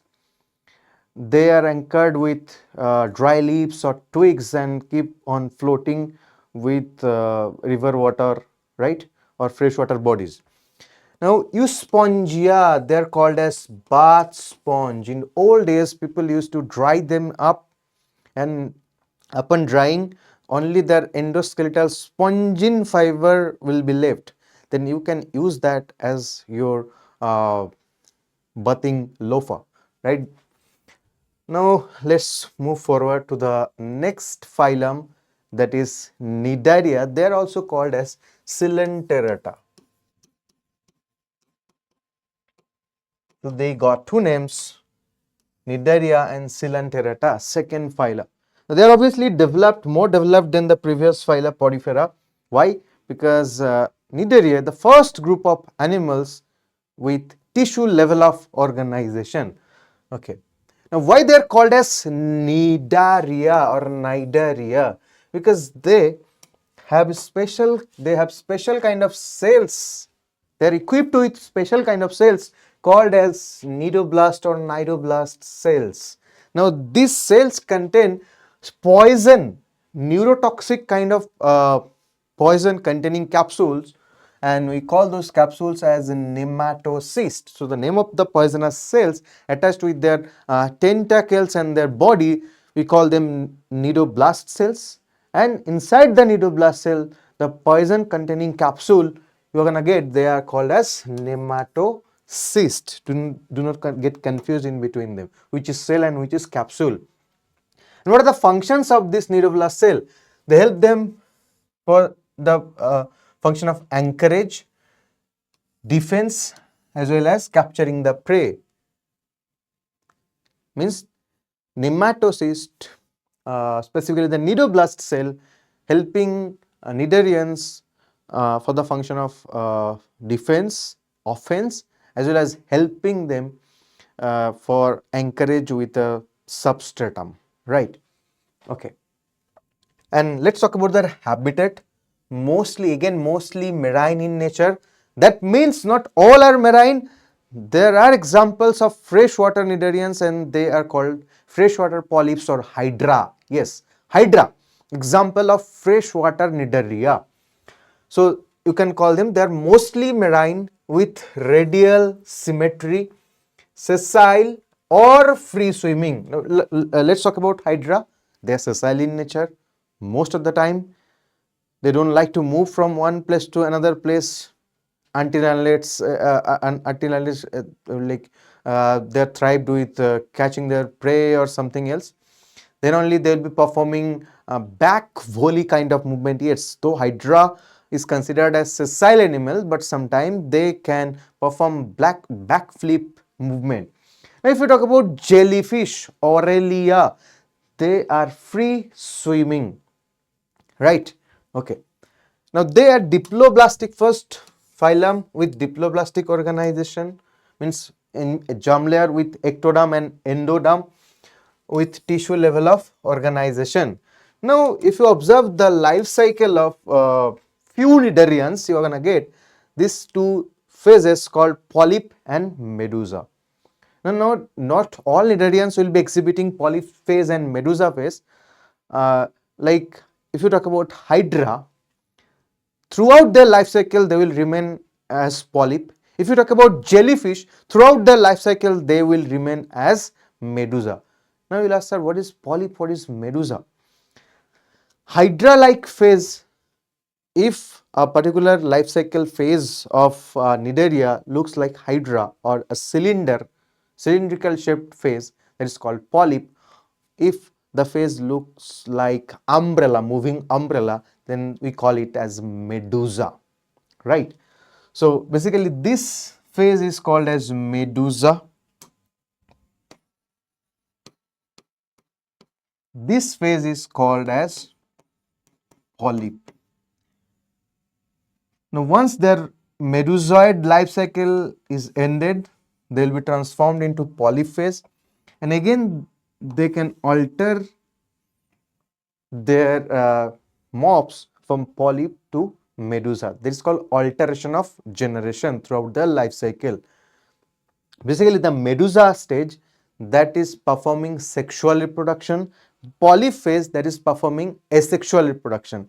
So polyp to medusa as a result of asexual reproduction, medusa to polyp as a result of sexual reproduction, and this is called as alteration of generation. And we got another name for this particular alteration of generation, that is called as metagenesis, and metagenesis is quite common in this particular nidaria called as obelia. Metagenesis is very much common. Metagenesis is not found in hydra or jellyfish. Okay. Now let's talk about another group of special nidarians. We call them corals. Yes, if you have heard about coral reefs, yes, Great Barrier Reefs, they are basically remnants of their exoskeletal structure. So corals have skeleton composed of calcium carbonate, and that's helping the nature to build coral reefs. Okay. Now next feature of nidarians, polymorphism. Now, what do you mean by polymorphs? If you are finding a colonial nidaria and inside the colony, different means different individuals of same species are of different morphological structure. That condition is called as polymorphism and it's quite common in Portuguese man of war, that is called at Physalia. So if you check out the colony of Physalia, you'll be finding different polymorphs. So if you talk about Physalia, that looks like the ship, inverted ship of Portuguese pirates, or the cap of Captain America, Captain Jack Sparrow.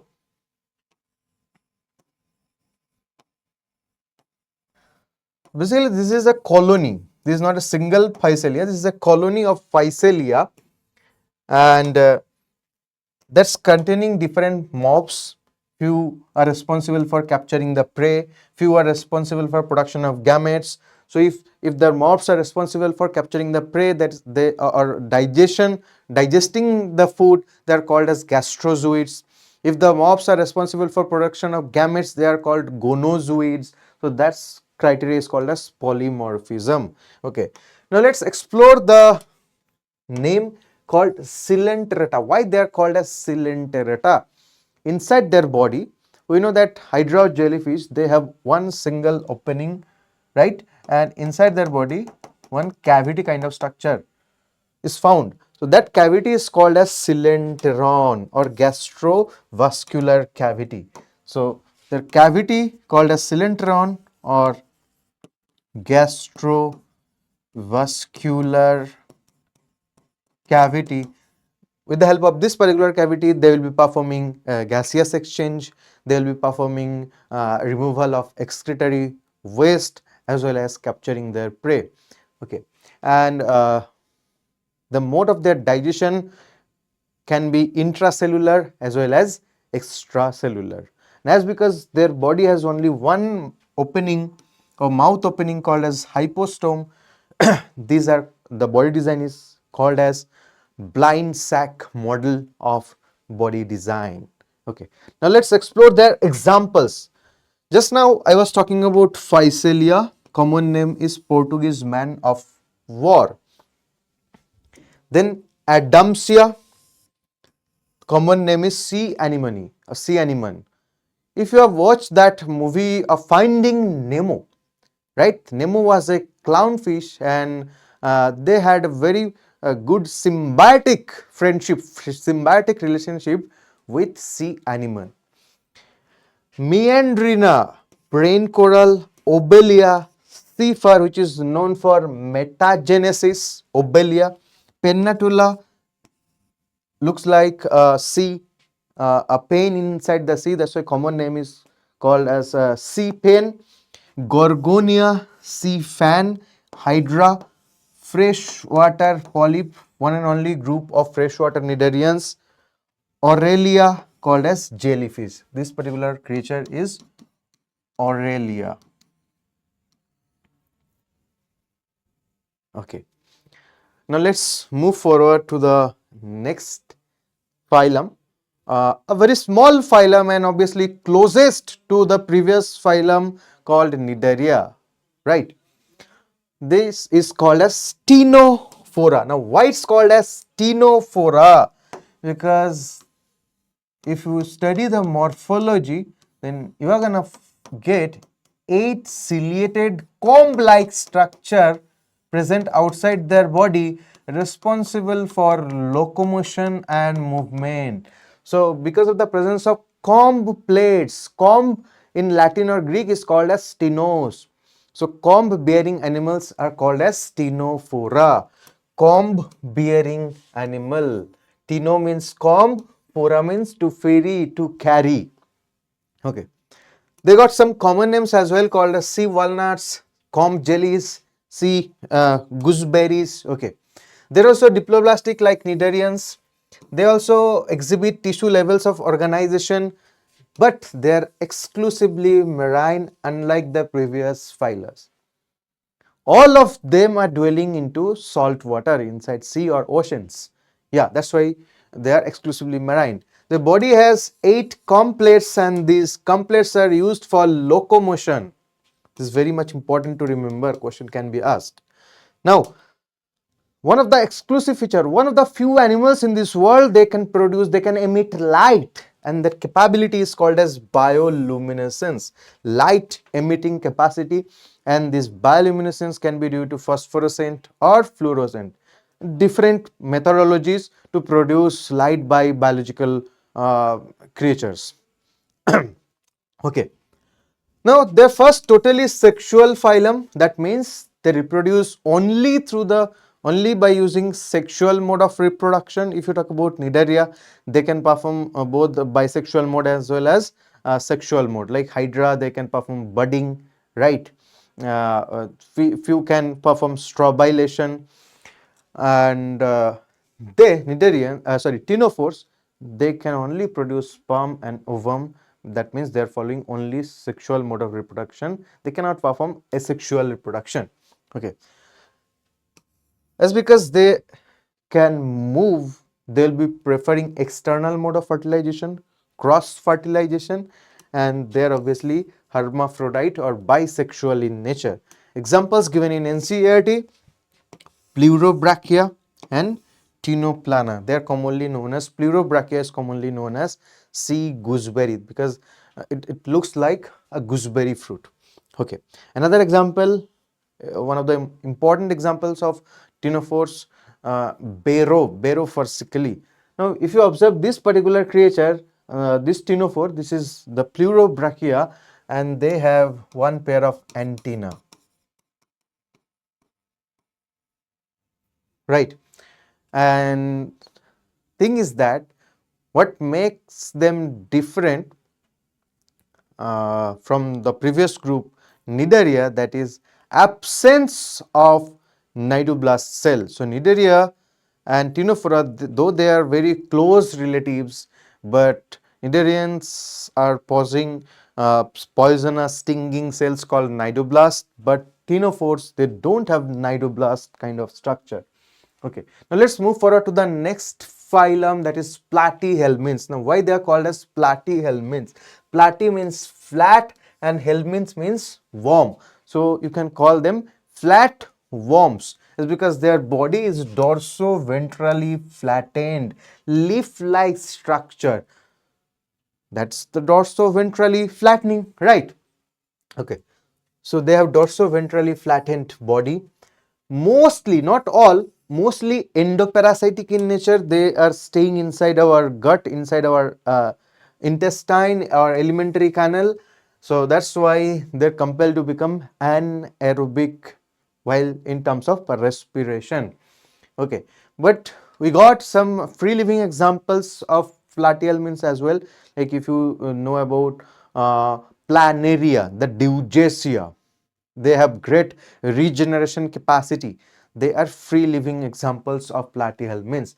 Now they are mostly endoparasitic, means they are parasite to animals, and they will be attacking, they will be residing inside our body. Okay, they are the first phylum with triploblastic organization, means their embryonic developmental phases. If you observe them, you will be finding ectoderm, mesoderm as well as endoderm. They are bilaterally symmetrical. Their body design is bilaterally symmetrical. So quite clear through this diagram. Their body is bilateral symmetrical. This one is left up and one is right up. Acoelomate, they don't have any coelomic structure or body cavity, and they have organ level or organ system level of organization. For the first time in animal kingdom, you can observe organ level, either organ level or organ system level. Like for planaria, few of the platyhelminths, they pose a complete nervous system and incomplete digestive system. So for the first time, organ system also observed inside this phylum, and organs, few platyhelminths, they are posing only organs. Okay, now I was telling that most of them do not have a complete digestive system. only mouth opening is there. That's why their body design is also considered as blind sac model. But Taenia, the tapeworm, they don't have digestive system at all. That's why they will be absorbing the food material from their host body with the help of their body surface. Okay, and obviously, as because they are endoparasitic in nature, so they need the survival adaptation inside the host body.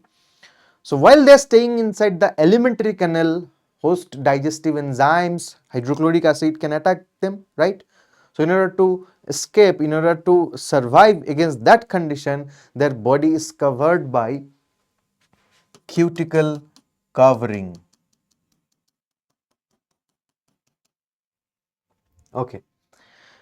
And the parasitic forms have some special structure called hooks and suckers that helps them uh, to get a firm attachment or grip inside the intestinal wall. Okay. Now for osmoregulation and excretion, they have phlegm cells as their excretory and osmoregulatory structure. Okay. Now if you talk about planaria, the free living form, they are known for great regeneration capacity. If you take one particular planaria and cut the body into different pieces,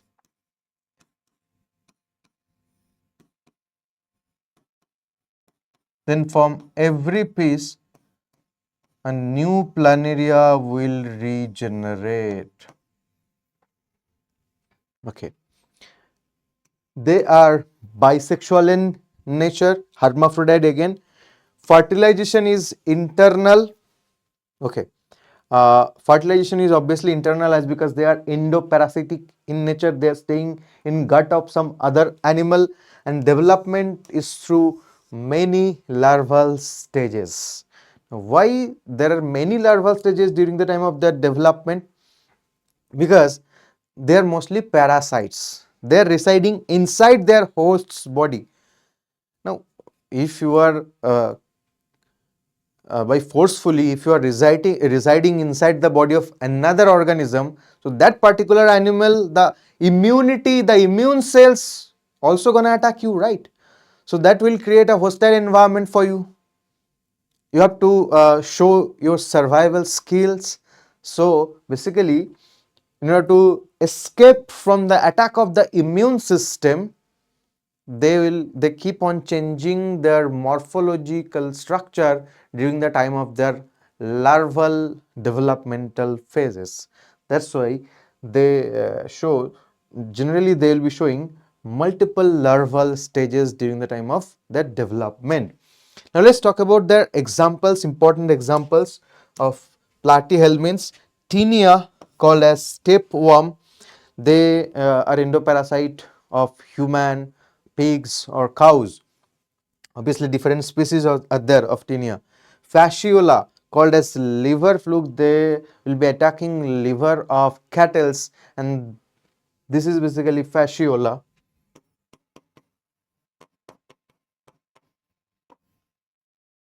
Full name is Fasciola hepatica, and the body design is like a leaf. That's why they are called as the liver fluke. Fluke means leaf kind of structure.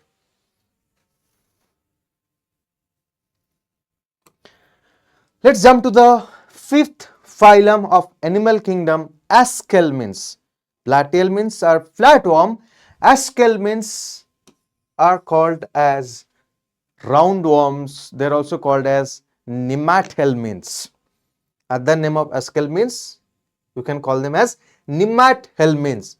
Now, why they are called as roundworms? Okay, let me explain. If you take out any of the platyhelminths and cut their body by following a transverse section, then you are gonna get this sort of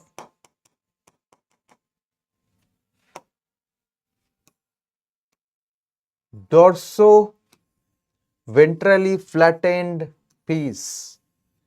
You are gonna get this sort of dorso-ventrally flattened piece. So that's why we call them flatworms. If you take a transverse section of Aschel means, the transverse section will look like this.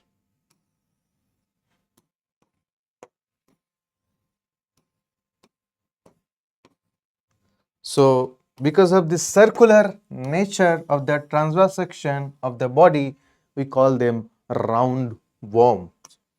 Okay. They have organ system level of organization and they are considered as pseudocoelomatous because mesodermal pouches are scattered in between their ectoderm and endoderm.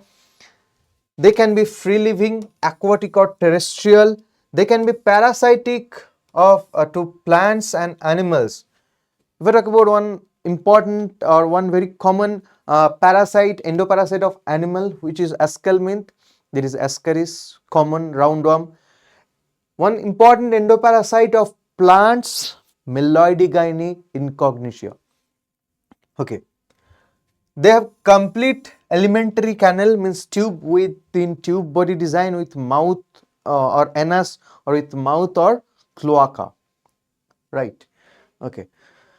To grab food from their host body, they have muscular pharynx and they are first phyla with dioecious organization. That means they have male as well as female animals with sexual dimorphism.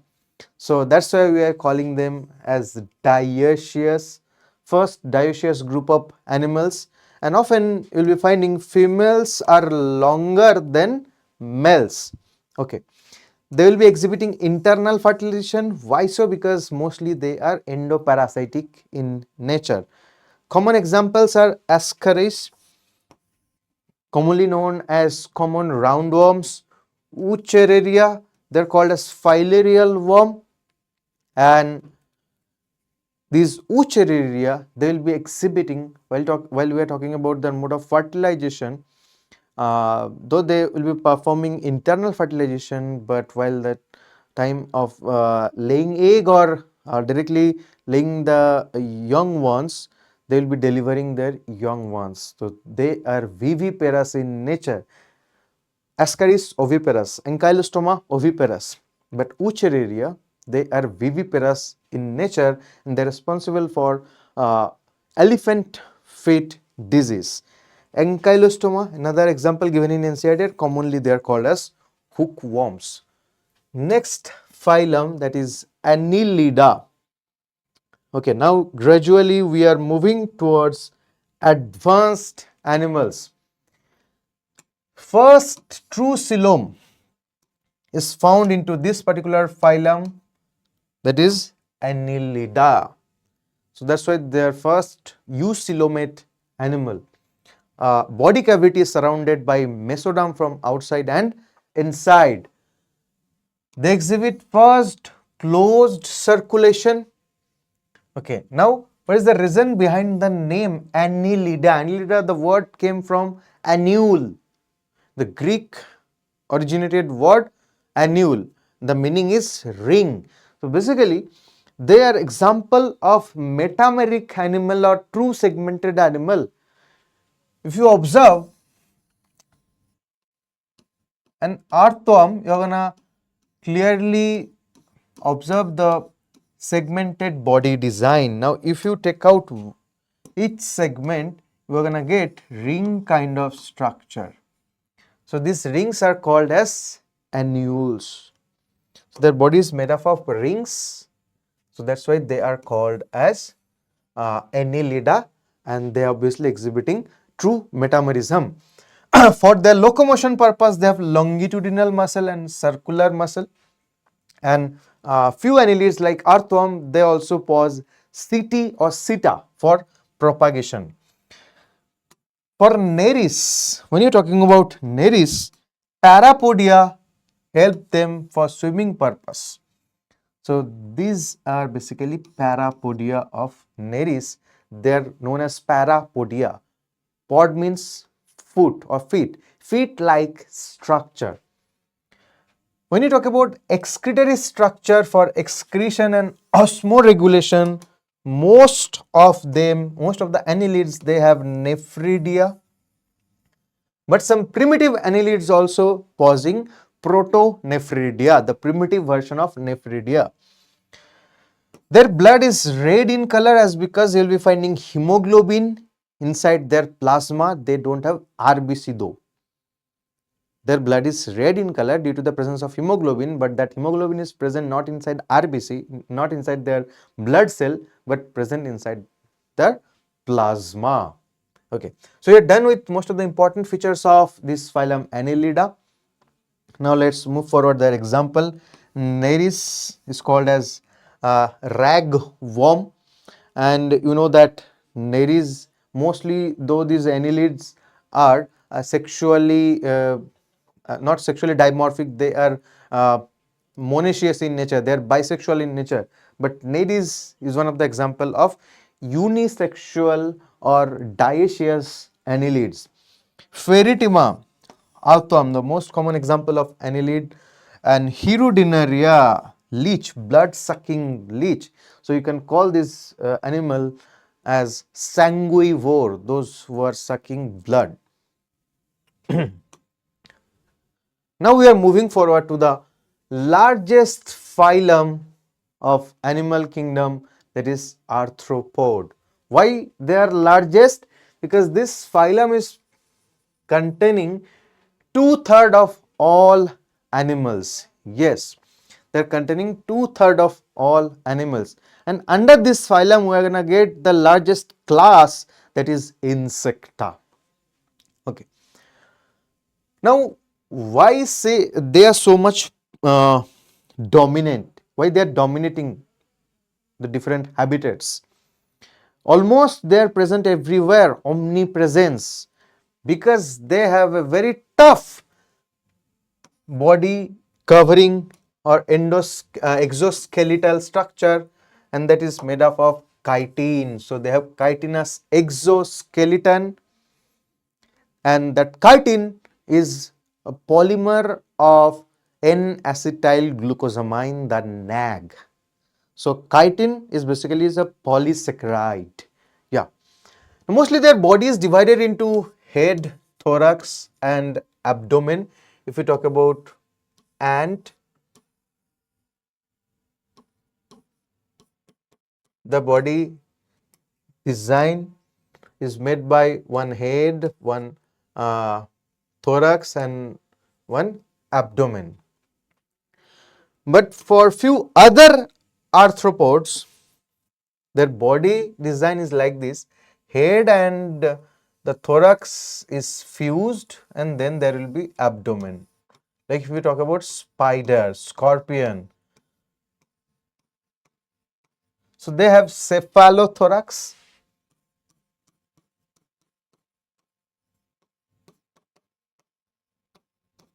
and abdomen. But for butterfly, for insects, they have head, thorax and abdomen as their main body metameres or main somites. They are called as arthropods because they have jointed appendages. Arthros means joint. Now, if you take a look the body design, you will be you will be finding their body is nothing but assemble of multiple body parts, and their the segmentation or metamerism is clearly visible from the outside. They pose external metamerism, and those metameres or segments are connected by arthrodial membrane, very exclusive membrane found in arthropods. In terms of sensory organs, they are very much developed, just because cephalization is very much clear to them. Means if you observe the body of arthropods, most of the important sensory organs are accumulated at the front end, at the anterior part of their body. They have compound eyes, few of them have simple eyes, they have highly sophisticated antenna kind of structure, they have statocyst for helping them as a balancing organ, they have maxillary pulps, right? They have pedipalps. So these pulps are microscopic structure to sense the chemicals nearby them. So they are well equipped with sensory organs, and for excretion they have, insects have Malpighian tubules, scorpion, spider, they have coxal glands, shrimp and prawns, they have green glands or antennal glands. Okay, now let's discuss about their examples. First, these three are the insects. We call them economically important arthropods, and they are apis. Like if you talk about Apis indica, Indian honeybee, they're responsible for honeybee production. Bombyx mori, silkworm responsible for silk production. Lassifer responsible for lac production. So when you'll be studying economic zoology in detail, eco zoo, then we're gonna get uh, get these topics to study. It is Apis, Bombyx and Lassifer. Okay, the study of the silkworms and the culture of silk moth, we call it sericulture, right? Now next arthropod, obviously insect, that is termed as gregarious pest, always feeling like eating something. That's the meaning of gregarious. And locust or locusta, this is the locust, the gregarious pest. Always they are harming uh, agriculture and crop formation, crop production. Limulus, living fossil also known as king crab or horseshoe crab, and few other examples are given here. Here you can get a scorpion, butterfly. Here you are getting a shrimp. This is locust. Now let's explore their few other examples. Anopheles, Culex and Aedes, these are vector, means disease causing arthropods. And another economically important arthropod belong to the group Crustacea, called as shrimp, and scientific name is Palaemon. Okay, so we are done with this particular uh, phylum arthropods. The major subdivisions of arthropods, you're gonna get insecta, arachnida, then you're gonna get crustacea, right?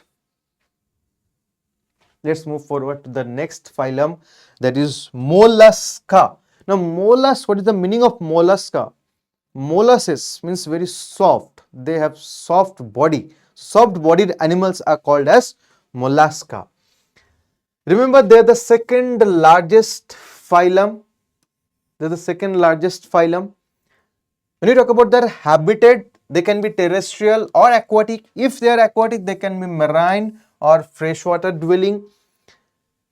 Exclusive feature for them, their body is covered by calcareous shell, and the shell is made up of proteins like concholine, calcium and chitin. Okay, now their body is divided into distinct parts called head, muscular foot and visceral hump.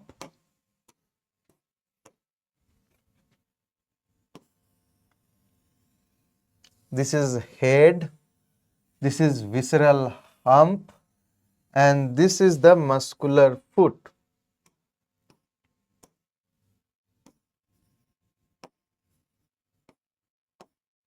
This is the head region, this is the mouth,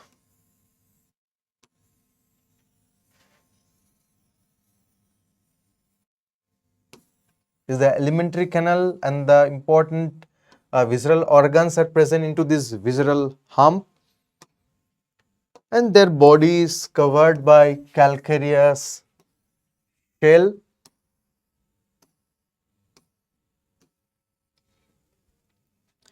And in between this particular zone, in between this calcareous shell and the soft visceral hump, they have a spongy covering of visceral hump that is called as mantle.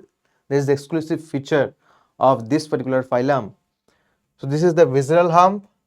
Then the outer covering of visceral hump is made by mantle. The space between mantle and visceral hump is called as mantle cavity, and outside mantle it's protected by a hard covering called the shell, uh, or that shell is made up of calcium salts, chitin and concholine proteins.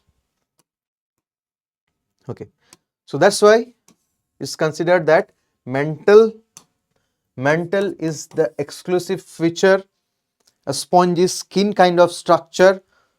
Okay, now inside that mantle cavity you are gonna get some feather like or comb like gill kind of structure called as ctenidia, and they are responsible for respiration and excretion. So they have feather like gills called as ctenidia. They are responsible for respiration or gaseous exchange and release or removal of metabolic waste into the mantle cavity. The head region is containing sensory tentacles. These are sensory tentacles. Inside the mouth, they have a special rasping organ, file-like rasping organ called as radula. So basically inside their mouth, you will be finding a tongue kind of structure equipped with thousands of chitinous or calcareous teeth. So that structure is called as file-like rasping tongue. This is the rasping process, and with the help of this rasping tongue, they are collecting, while they are taking food, they are collecting their food material inside the body. Okay. Few other examples are given here. This is the diagram of pila, apple snail. This is the diagram of octopus, which is a member of the group under the mollusca called as cephalopoda. Pila is under gastropoda, groups under mollusca. Now let's explore their examples as per NCERT. Pila is called as apple snail, pink tada, pearl oyster, sepia. Common name of sepia is cuttlefish. Loligo, another cephalopod. Common name of loligo is squid. Octopus, you all know octopus, they have 8 tentacles. That's why they are called as octopus, commonly called as devilfish. Aplysia, commonly called as sea hare. Dentanlium, they are commonly known as tusk shell. And Chetoplura, they are commonly known as chitin. Now we are moving forward to the next phylum, that is Echinodermata, the last purely non-chordate phylum. Last purely non-chordate phylum, Echinodermata. Now why they are called as Echinodermata? Echino means spine and derm means outer layer of the body or skin. So spiny skinned animals are called as Echinodermata. They have exclusive special kind of endoskeletal structure made up of calcareous ossicles. Ossicles means tiny bone kind of structure.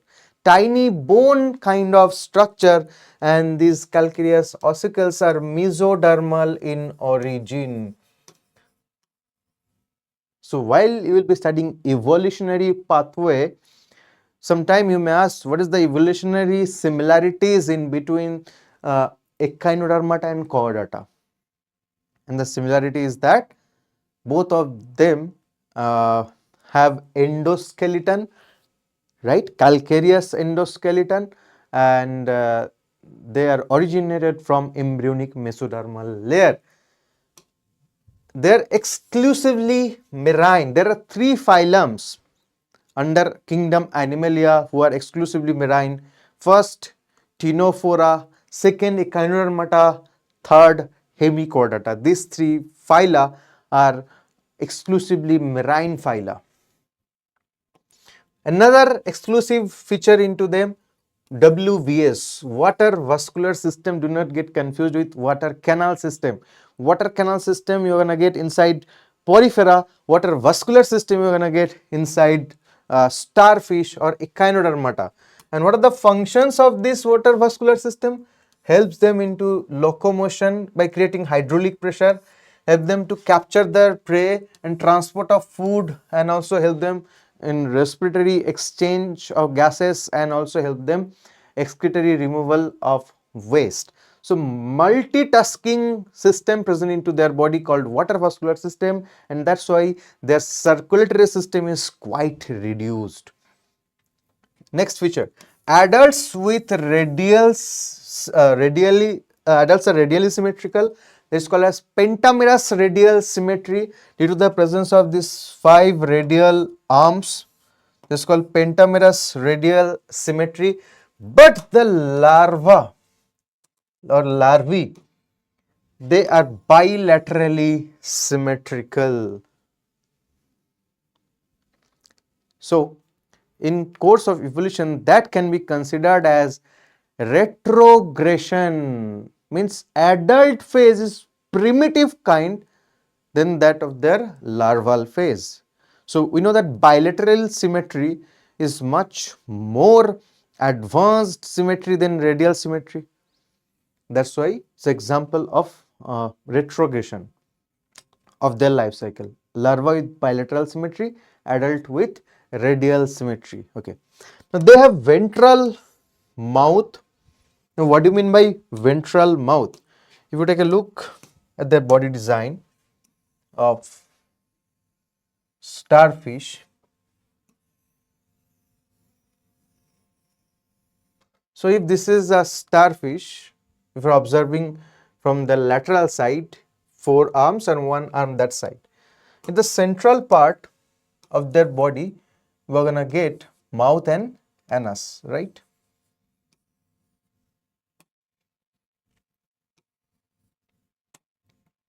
So this surface, the upper surface is dorsal surface, lower surface is ventral surface.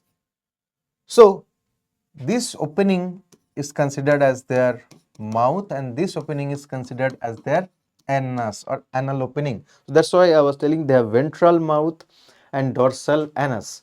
So this dorsal surface of their body can be called as aboral surface, and the ventral surface of their body can be called as oral surface. Okay, near to this anal opening, you're gonna get another opening called as madreporite, through which they will be collecting water and channelizing the water into their water vascular system.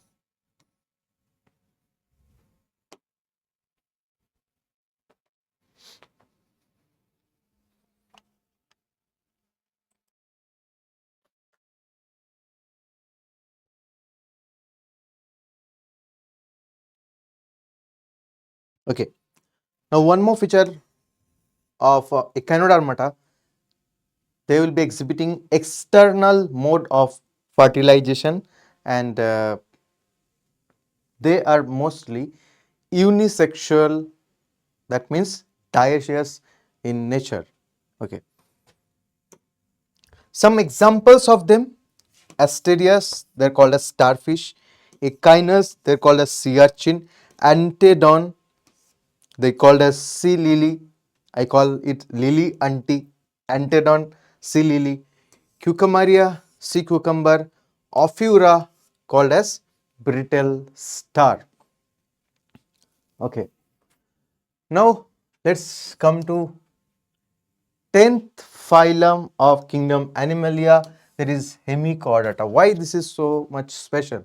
Because this is a transitional group in between this connecting non-chordates to chordates. That's why they are called as hemichordata. Hemi means semi, chordata means presence of notochord, right? So they have a notochord kind of structure into their collar region, but that is called as stomochord. That not notochord exactly, that is called as stomochord. A cord like structure present into their collar region. Their body okay, so they are exclusively marine. Already I said there are three exclusively marine phyla are there. Their body is divided into proboscis, collar and trunk. This part is called as proboscis.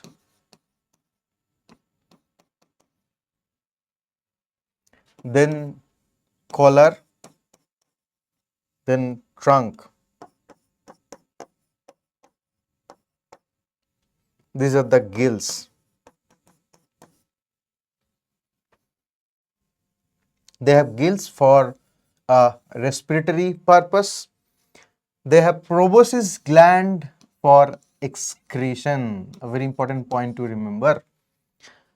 There are very smaller group of animals. Only two examples are given in NCERT, Balanoglossus and Saccoglossus, and commonly they are known as tongue worm. And mostly they will be dwelling into salt water. They have elongated worm-like bodies. They prefer filter feeding mode while they are engulfing water. Then only they will be capturing their food. And they are also burrow dwelling animals near to the seashore where there is shallow water. They will be digging burrows into the sand, while obviously presence of water should be there.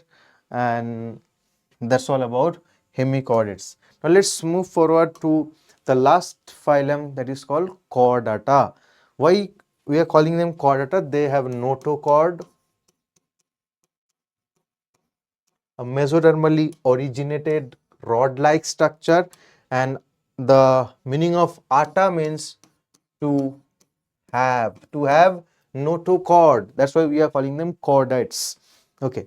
Now, which all animals can be called as chordate? Animal, a group of animal where you are finding notochord specifically during the time of their embryonic developmental stages. So, embryo of an animals having notochord, then that can be called as, that animal can be called as chordata.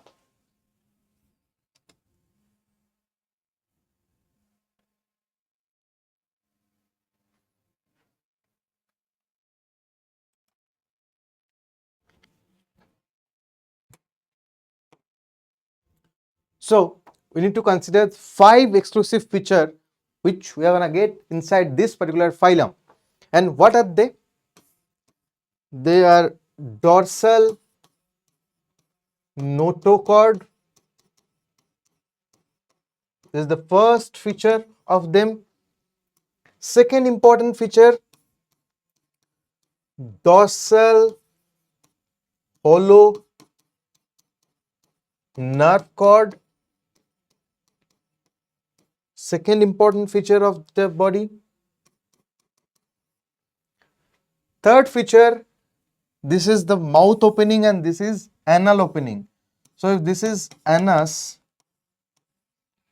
this particular portion can be considered as tail, and this tail is post to their anus, so this is called as post anal tail. This is the third important feature of their body. Next, they have pharyngeal gill slits, paired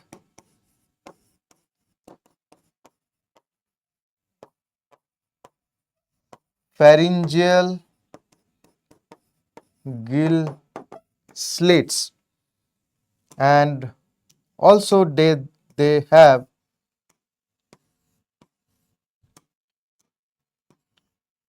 ventral heart.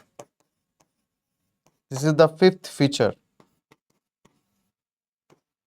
So these 5 are the defining features or exclusive feature of chordata. Okay.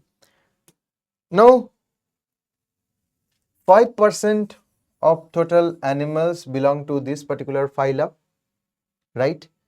They are divided into 3 subphyla, and who are they? They are urochordates, cephalochordates and vertebrates. So how many subphyla are there under chordata? First one is urochordate, second one is cephalochordate, and third one is vertebrate. Now this division you can observe here. Chordata is divided into 2 groups called as euchordata and protochordata. Means primitive chordates and true chordates, right? Now this protochordata, they are also called as acraniata. They don't have cranium or skull. That's why they are called as acraniata or acraniata, whatever you pronounce. Now under this protochordates, you're gonna get 2 subphyla. One is subphyla urochordates, another is subphylum cephalochordate. Now what do you mean by urochordate? Animals, chordates with notochord only present into the tail region of their larval phase. Cephalochordate, for the first time we can observe notochord starting from head region and ending to the tail region. They are called as cephalochordates. Okay, and both of them are exclusively marine phylum. Now under euchordata, you are gonna get vertebrates, and vertebrates are also called as craniate animals because they have cranium or skull. Now, why they are called as vertebrate? Vertebrate means they have vertebral column made by bone or cartilage, then that's basically modified form of the notochord. Vertebrates are divided into 2 groups. Agnatha means animals without jaw, and Gnathostomata, animals with jaw. Agnatha, animals without jaw, or Gnathos means jaw animal where jaw is present. Okay. Under this group Agnatha, we are gonna get one class, and that is Cyclostomatas, animal with circular mouth. Gnathostomata is divided into 2 super classes. There is superclass species means fishes, and superclasses tetrapoda, animals with 2 forelimbs and 2 hind limbs, animals with 4 paws or 4 legs. Under superclass species, there are 2 classes which are living, Chondrichthyes and Osteichthyes. Under the superclass tetrapoda, there are 4 classes: class amphibia, class reptilia, class aves, and class mammalia. Now we will be talking about subphylum Urochordata. They are also known as tunicata because of their special tunic or special outer body covering called as tunic, made up of tunicin, which is structurally similar to the cellulose of plants. Okay, they have notochord but only in their larval tail region. So tail is called as uro. That's why they are called as urochordata. They have free swimming larval phase, and the larva is called as tadpole larva. Tadpole larva of Acidia, you might have heard about this terminology. But sessile adult without notochord due to the retrogression or retrogressive metamorphosis.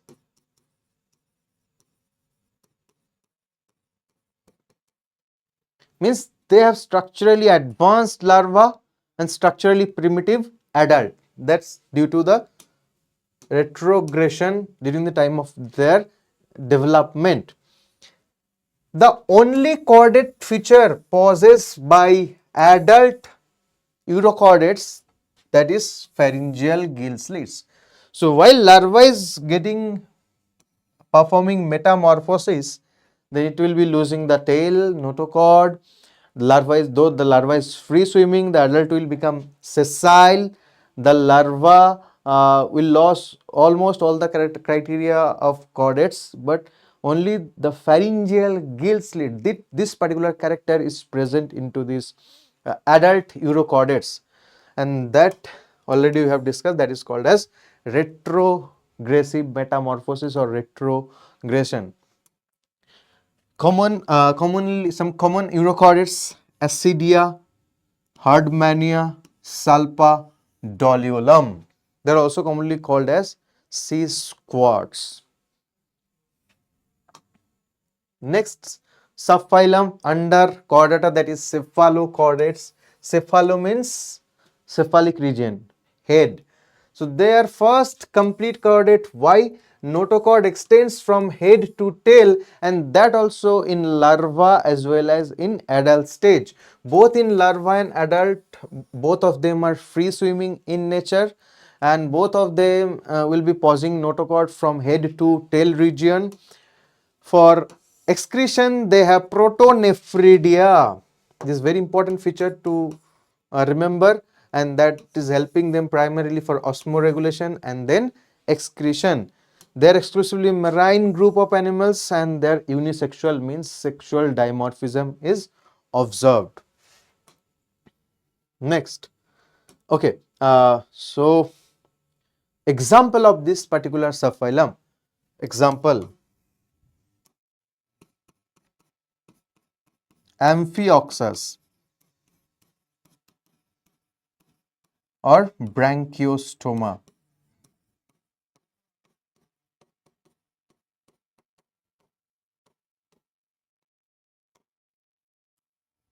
Example of cephalochordate. Now let's move to subphylum Vertebrata, and you already know this sentence: all vertebrates are chordates, but all chordates are not vertebrates. Why so? Because only few chordates are considered as vertebrates, because for all the chordates you are finding a common feature, presence of notochord during the time of their embryonic development. But these vertebrates, when they are becoming adult, right, during the time of their progression of their life cycle, then the notochord is getting replaced by bony or cartilaginous vertebral column.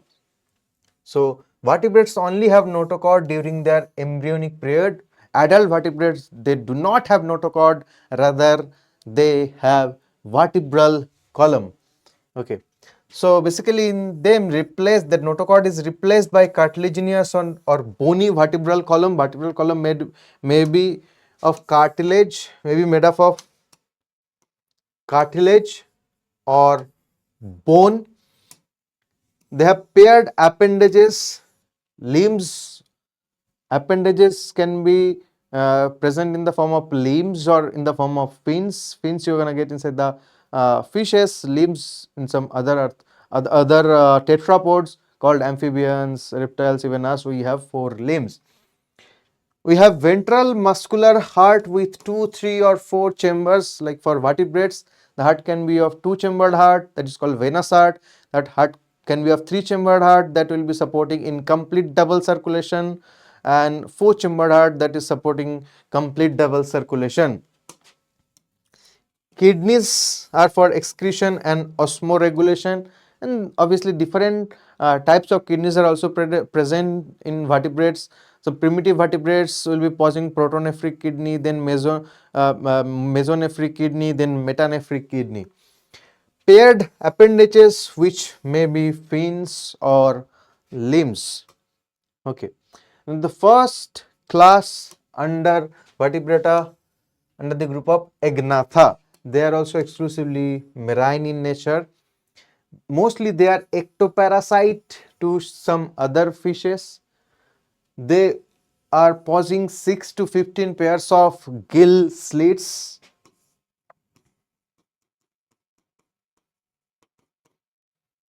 As because they are ectoparasite to other fish, they have sucking circular jawless mouth equipped with teeth.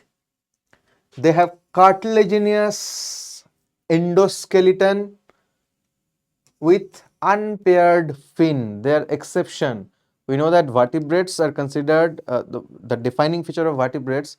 They have either paired fins or paired limbs or paired appendages, but they are example of vertebrates with unpaired fins.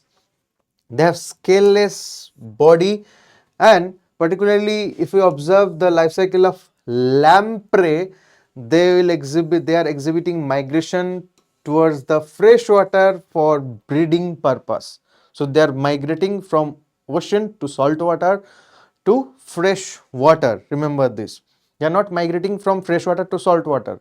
The adults are migrating from salt water to fresh water, and upon breeding, the adults will die, and the larval forms, when they get to gaining going towards maturity, they will be returning back to the original saltwater body. Cranium and vertebral column are made up of cartilage, right? Two examples you need to remember: myxine is called as hagfish, petromyzin is called as lamprey. Okay, now why myxine is called as hagfish? Hagfish means they have a very wrinkled skin kind of structure present outside their body, and they are secreting too much mucus, mucusy substance, mucus kind of substance. Okay, now let's jump to the group called Gnathostomata, animals with jaw. And the first class we're gonna cover under species, superclass species. The first class is Chondrichthyes. Now, what do you mean by Chondrichthyes? Ichthys means fish, and Chondrichthyes means cartilaginous.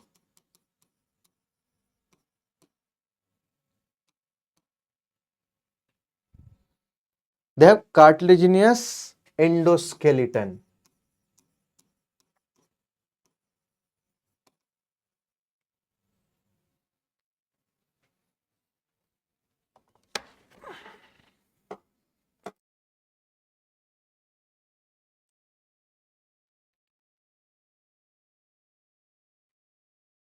So, if we are talking about uh, cartilaginous endoskeleton,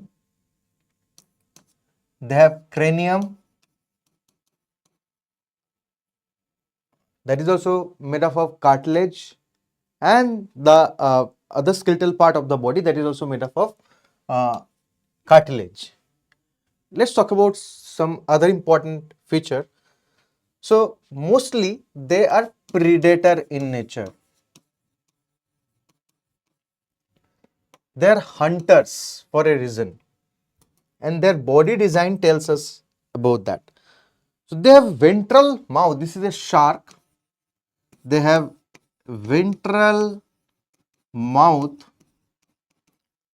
to track down their prey.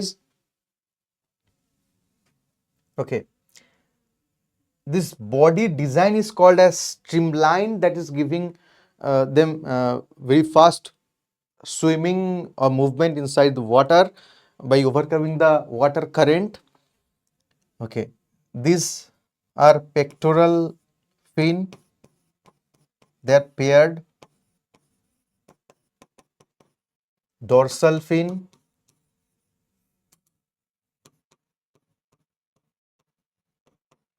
unpaired. Subdorsal fin, heterocercal.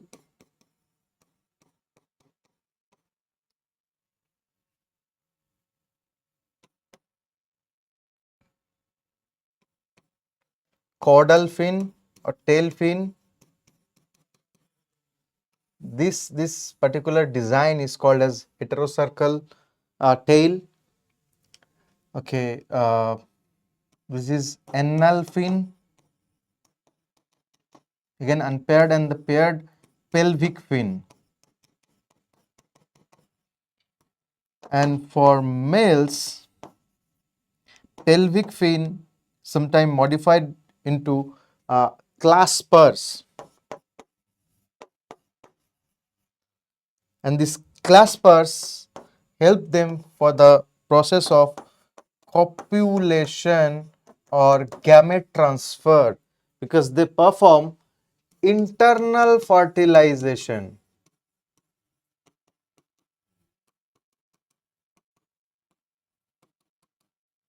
And chondrichthyes, they are marine in nature if we talk about their habitat, okay, and they have open gill slits, 5 to 7 pairs of gill clefts or gill slits opening through the gills without operculum. The gill clefts are not covered by any cap kind of structure. So without operculum, they have open 5 to 7 pairs of gill clefts. Their body is covered by scale, and that particular kind of scale that is called as placoid scale.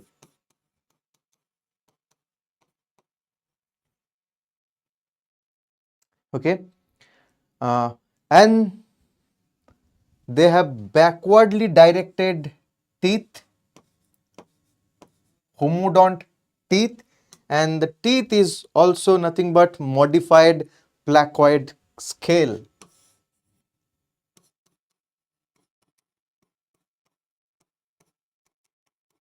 Their teeth are nothing but modified placoid scale.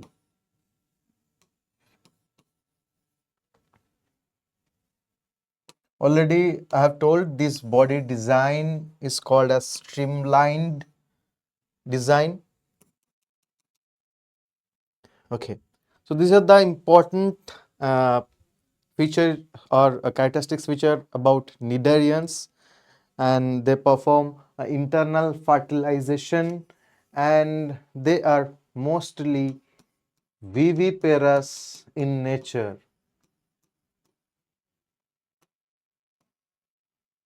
Means they give birth to their young ones rather laying eggs. Examples are here: torpedo, they're called as electric ray; trigon, they are called as stingray; scoliodon, Indian dogfish, the smaller version of shark; priestis, sawfish due to their saw-shaped snout; and carcharodon.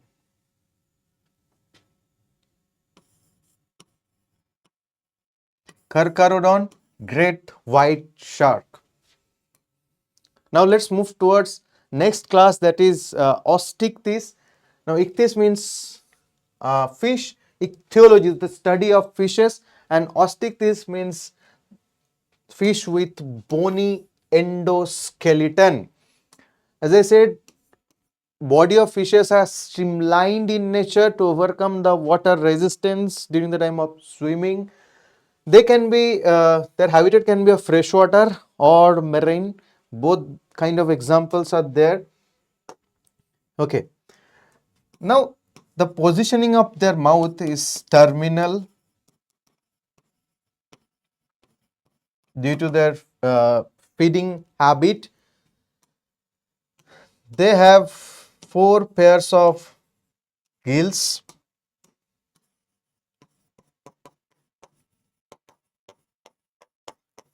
Four pairs of gills are present and covered by operculum.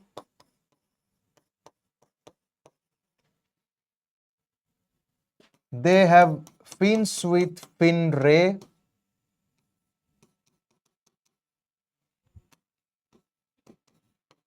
They have paired as well as unpaired fins with fin ray, and a very clear median or lateral line of their sense organ that help them to measure water pressure, water temperature. Okay, and this is their anal fin, and here you are gonna get anus, but for class chondrichthyes, instead of anus you are gonna get cloaca. Now what is the difference between cloaca and anus? Anus is the opening of alimentary canal or digestive tract, but if three systems: excretory canal, digestive canal or digestive tract, and reproductive tract is opening through a common chamber, then that is called as cloaca. So chondrichthyes they have cloaca, osteichthyes they have anus. Okay, and mostly they perform external fertilization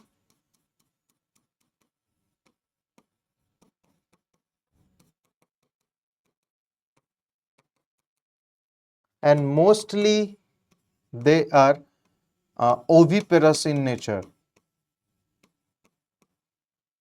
Mostly oviparous, mostly they are performing external mode of fertilization, and their body is also covered by dermal scales. Remember, the scales of uh, fishes are dermal in nature, and we call this scale as cycloid scale or ctenoid scale.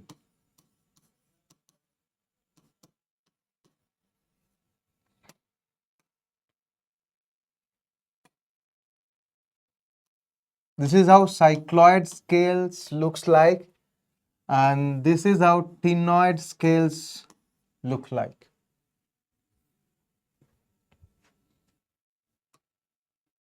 Some examples of class Ostrichthys. If you talk about marine examples, there are Exocetus, we call them flying fish, Hippocampus, we call them seahorse, and let's talk about freshwater examples, Labio, the common carp, that is Rohu, Katla, Clarius, catfish or Magur. Ornamental aquarium fish is betta, called as fighting fish, because if you keep two male beta fishes together, they're gonna keep on fighting with each other. Pterophyllum, very beautiful kite shaped angel fish, and this is our seahorse or hippocampus. And you know that after the external when they are performing external fertilization, once the eggs are fertilized, the male seahorse gonna keep the fertilized egg inside a pouch or pocket of the body called as brood pouch. That's why sometime we call the male seahorses as pregnant father. Now let's move forward to the next class or first class of amphibia, and the last first class of tetrapoda, and the last group of anemniota. Right, the last anemniotes means eggs without amniotic covering. Why they are called as amphibia? Bia means the origin is from bio, and life, bio means life, and amphi means dual. So do they does they have uh, two lives? Okay, it's not like that. It's just that they can reside if you study their, track down their life cycle during the time of their lifespan, when they are larval phase, when they're in larval stage, they're exclusively aquatic. They're dwelling inside the freshwater bodies, and while they are becoming adult, mostly they are terrestrial in nature. So as because they have terrestrial as well as aquatic nature, we call them amphibia. And most importantly, during the time of breeding, the adults are mostly dwelling in terrestrial zone, but just prior to breeding season they will be moving forward to the water bodies to perform external fertilization. Okay, now most of them are with two pairs of limbs with clawless digits, and the digital formula is given here. For the four limbs, they have 4 digits into each limb, and for hind limbs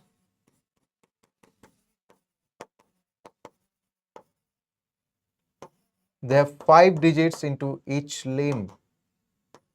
They have 5 digits into each limb. Tail is present in adult form of some of the amphibians like salamander. They are called as tailed amphibians. Frogs, toads, they don't have tail into the adult form. They have moist glandular skin because they can breathe through their skin, and these glands are of mucus glands. They have a three-chambered heart, two auricle and one ventricle. And that's why their mode of circulation is called as incomplete double circulation. They respire through gills, lungs, skin. Like while they are in larval phase, they will be respiring through gills. And adults are adults can respire through lungs, skin, or even buccal cavity.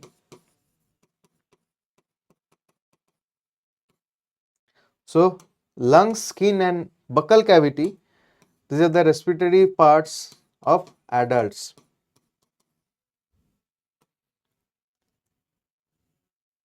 They have well developed alimentary canal, urinary tract, and respiratory tract, and the opening is through a common chamber called as cloaca.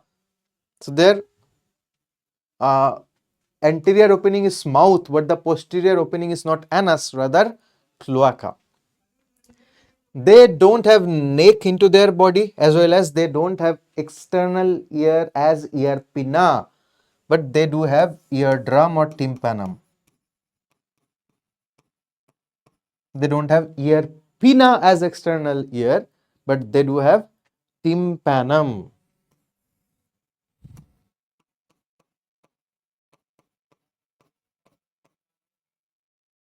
Okay. For their eye, they have three eyelids, one upper eyelid which is immovable, lower eyelid slightly movable, and another eyelid called as nictitating membrane. Now, they have two bulging eyes, and mouth is there in front of their eyes. We call this shape of mouth as snout, and one pair of nostrils are also present. Some common example, buffo, they are called as toad, rana tigrina, frog. Inside our syllabus we need to study in detail. Hyla, called as tree frog, they're good in camouflage. Salamander, the tailed amphibian. Ichthyopis, limbless amphibian, very important example. Mostly they are not mostly they are cold blooded or poikilothermic animal because they cannot uh, maintain their constant body temperature. They exhibits external fertilization in water. They lay eggs. They are oviparous in nature, and their life cycle is through larval phase. That's why uh, they'll be performing in direct development. And their last group of anamniot. That means obviously the egg, whatever they're laying, that is with soft covering. So that's a non-cleidoic egg. Eggs with hard covering are called as cleidoic egg, and outside during the time of their embryonic development or egg, if it's not covered by amniotic membrane, then we call those animals as anamniota. Eggs with amniotic covering or embryo with amniotic covering, we call that particular animal as amniota. So who are amniotes? Reptiles, birds and mammals are amniotes, and rest are anamniotes. Now let's move forward. The first amniota or reptilia. First successful terrestrial group of animal. Mostly they are terrestrial, but in course of evolution, few of them went back to aquatic zone like turtle and crocodile and all.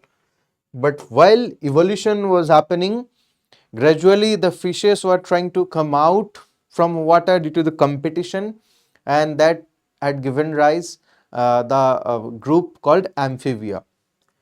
Now those amphibians, when they were facing a dry environment, drought, then their skin started modified, cornified, and that given rise the group of animals called reptilia or reptiles. Why they are called as reptiles? Because they crawl. They crawl. The reptum, the reptor. That meaning is crawling. They have dry and cornified skin. That is the evolutionary adaptation. Their outermost layer is modified into epidermal scales,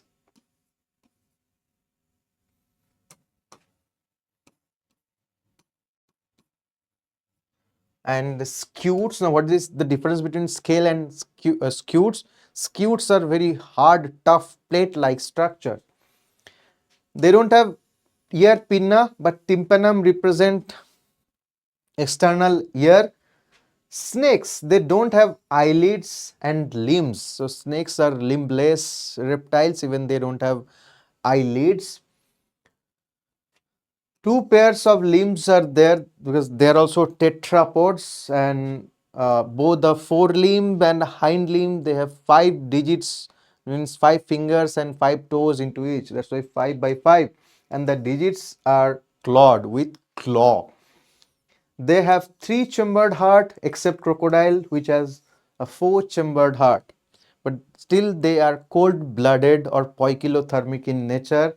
They perform internal fertilization, uh, and they are oviparous because they will be laying eggs. That's why they are oviparous in nature.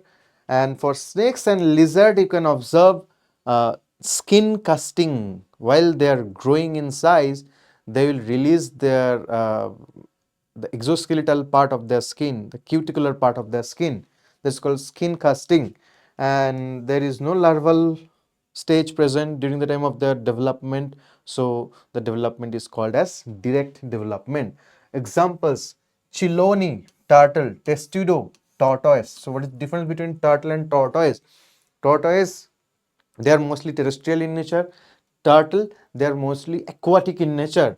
Chameleon, tree lizard, they are well known for camouflage.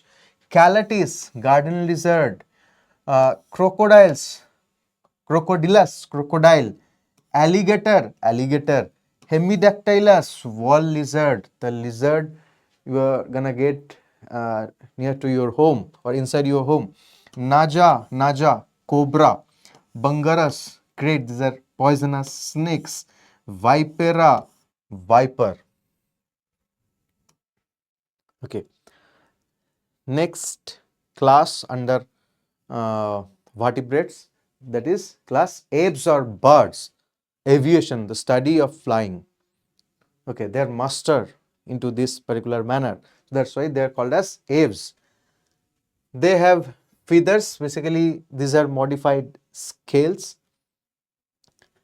Jaws are modified into beak without teeth.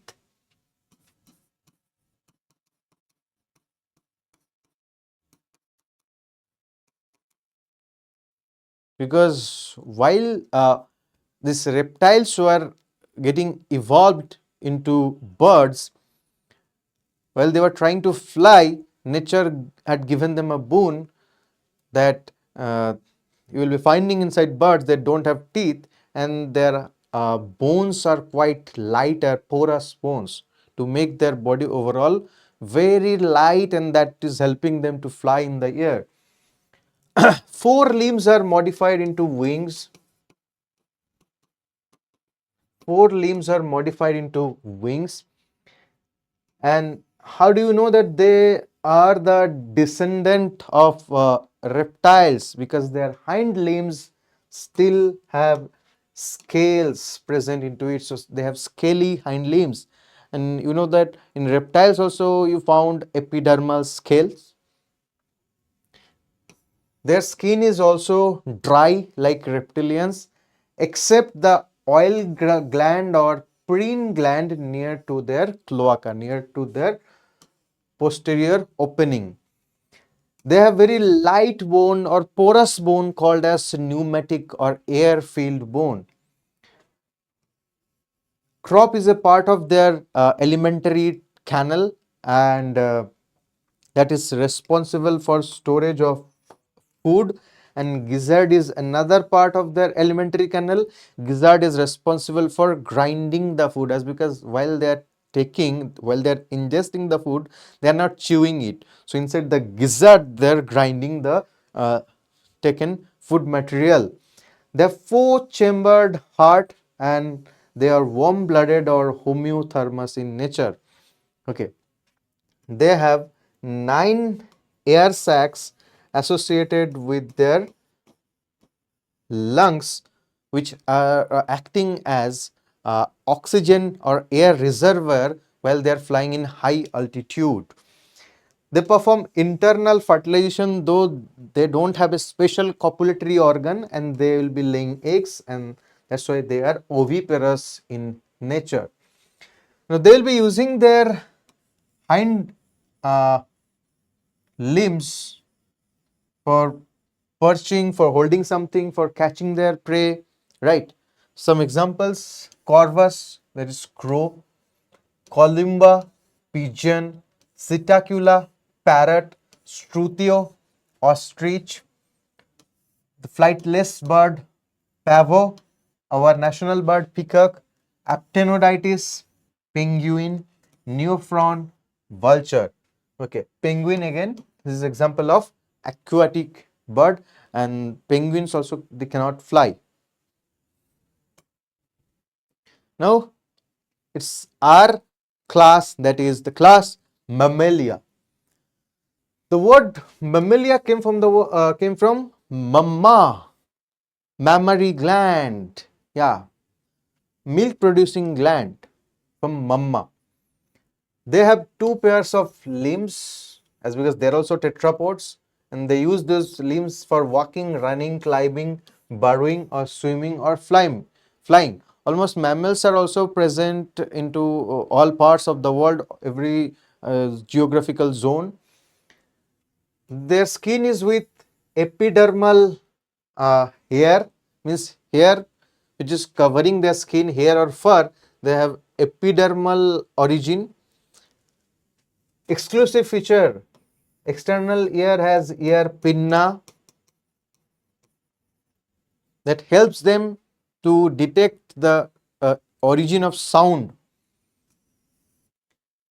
Another exclusive feature: presence of heterodont.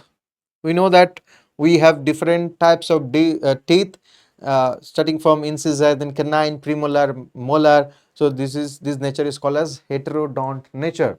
We have four chambered heart, so we are homeothermous, or we are a warm blooded animal. Warm blooded birds and mammals are warm blooded animals, because we have the capability to retain our body temperature at 37 degrees Celsius. We respire through lungs. Even reptiles also respire through lungs. Birds also will be respiring through lungs. Lungs, and particularly vascularized bags, we have one pair of them. We perform internal fertilization, and mostly we are viviparous in nature, except the duck-billed platypus or ornithorhynchus.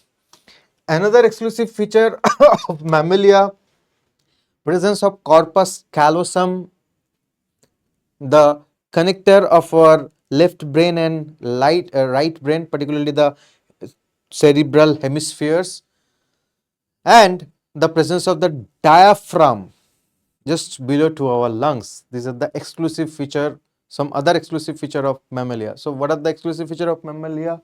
Presence of mammary glands.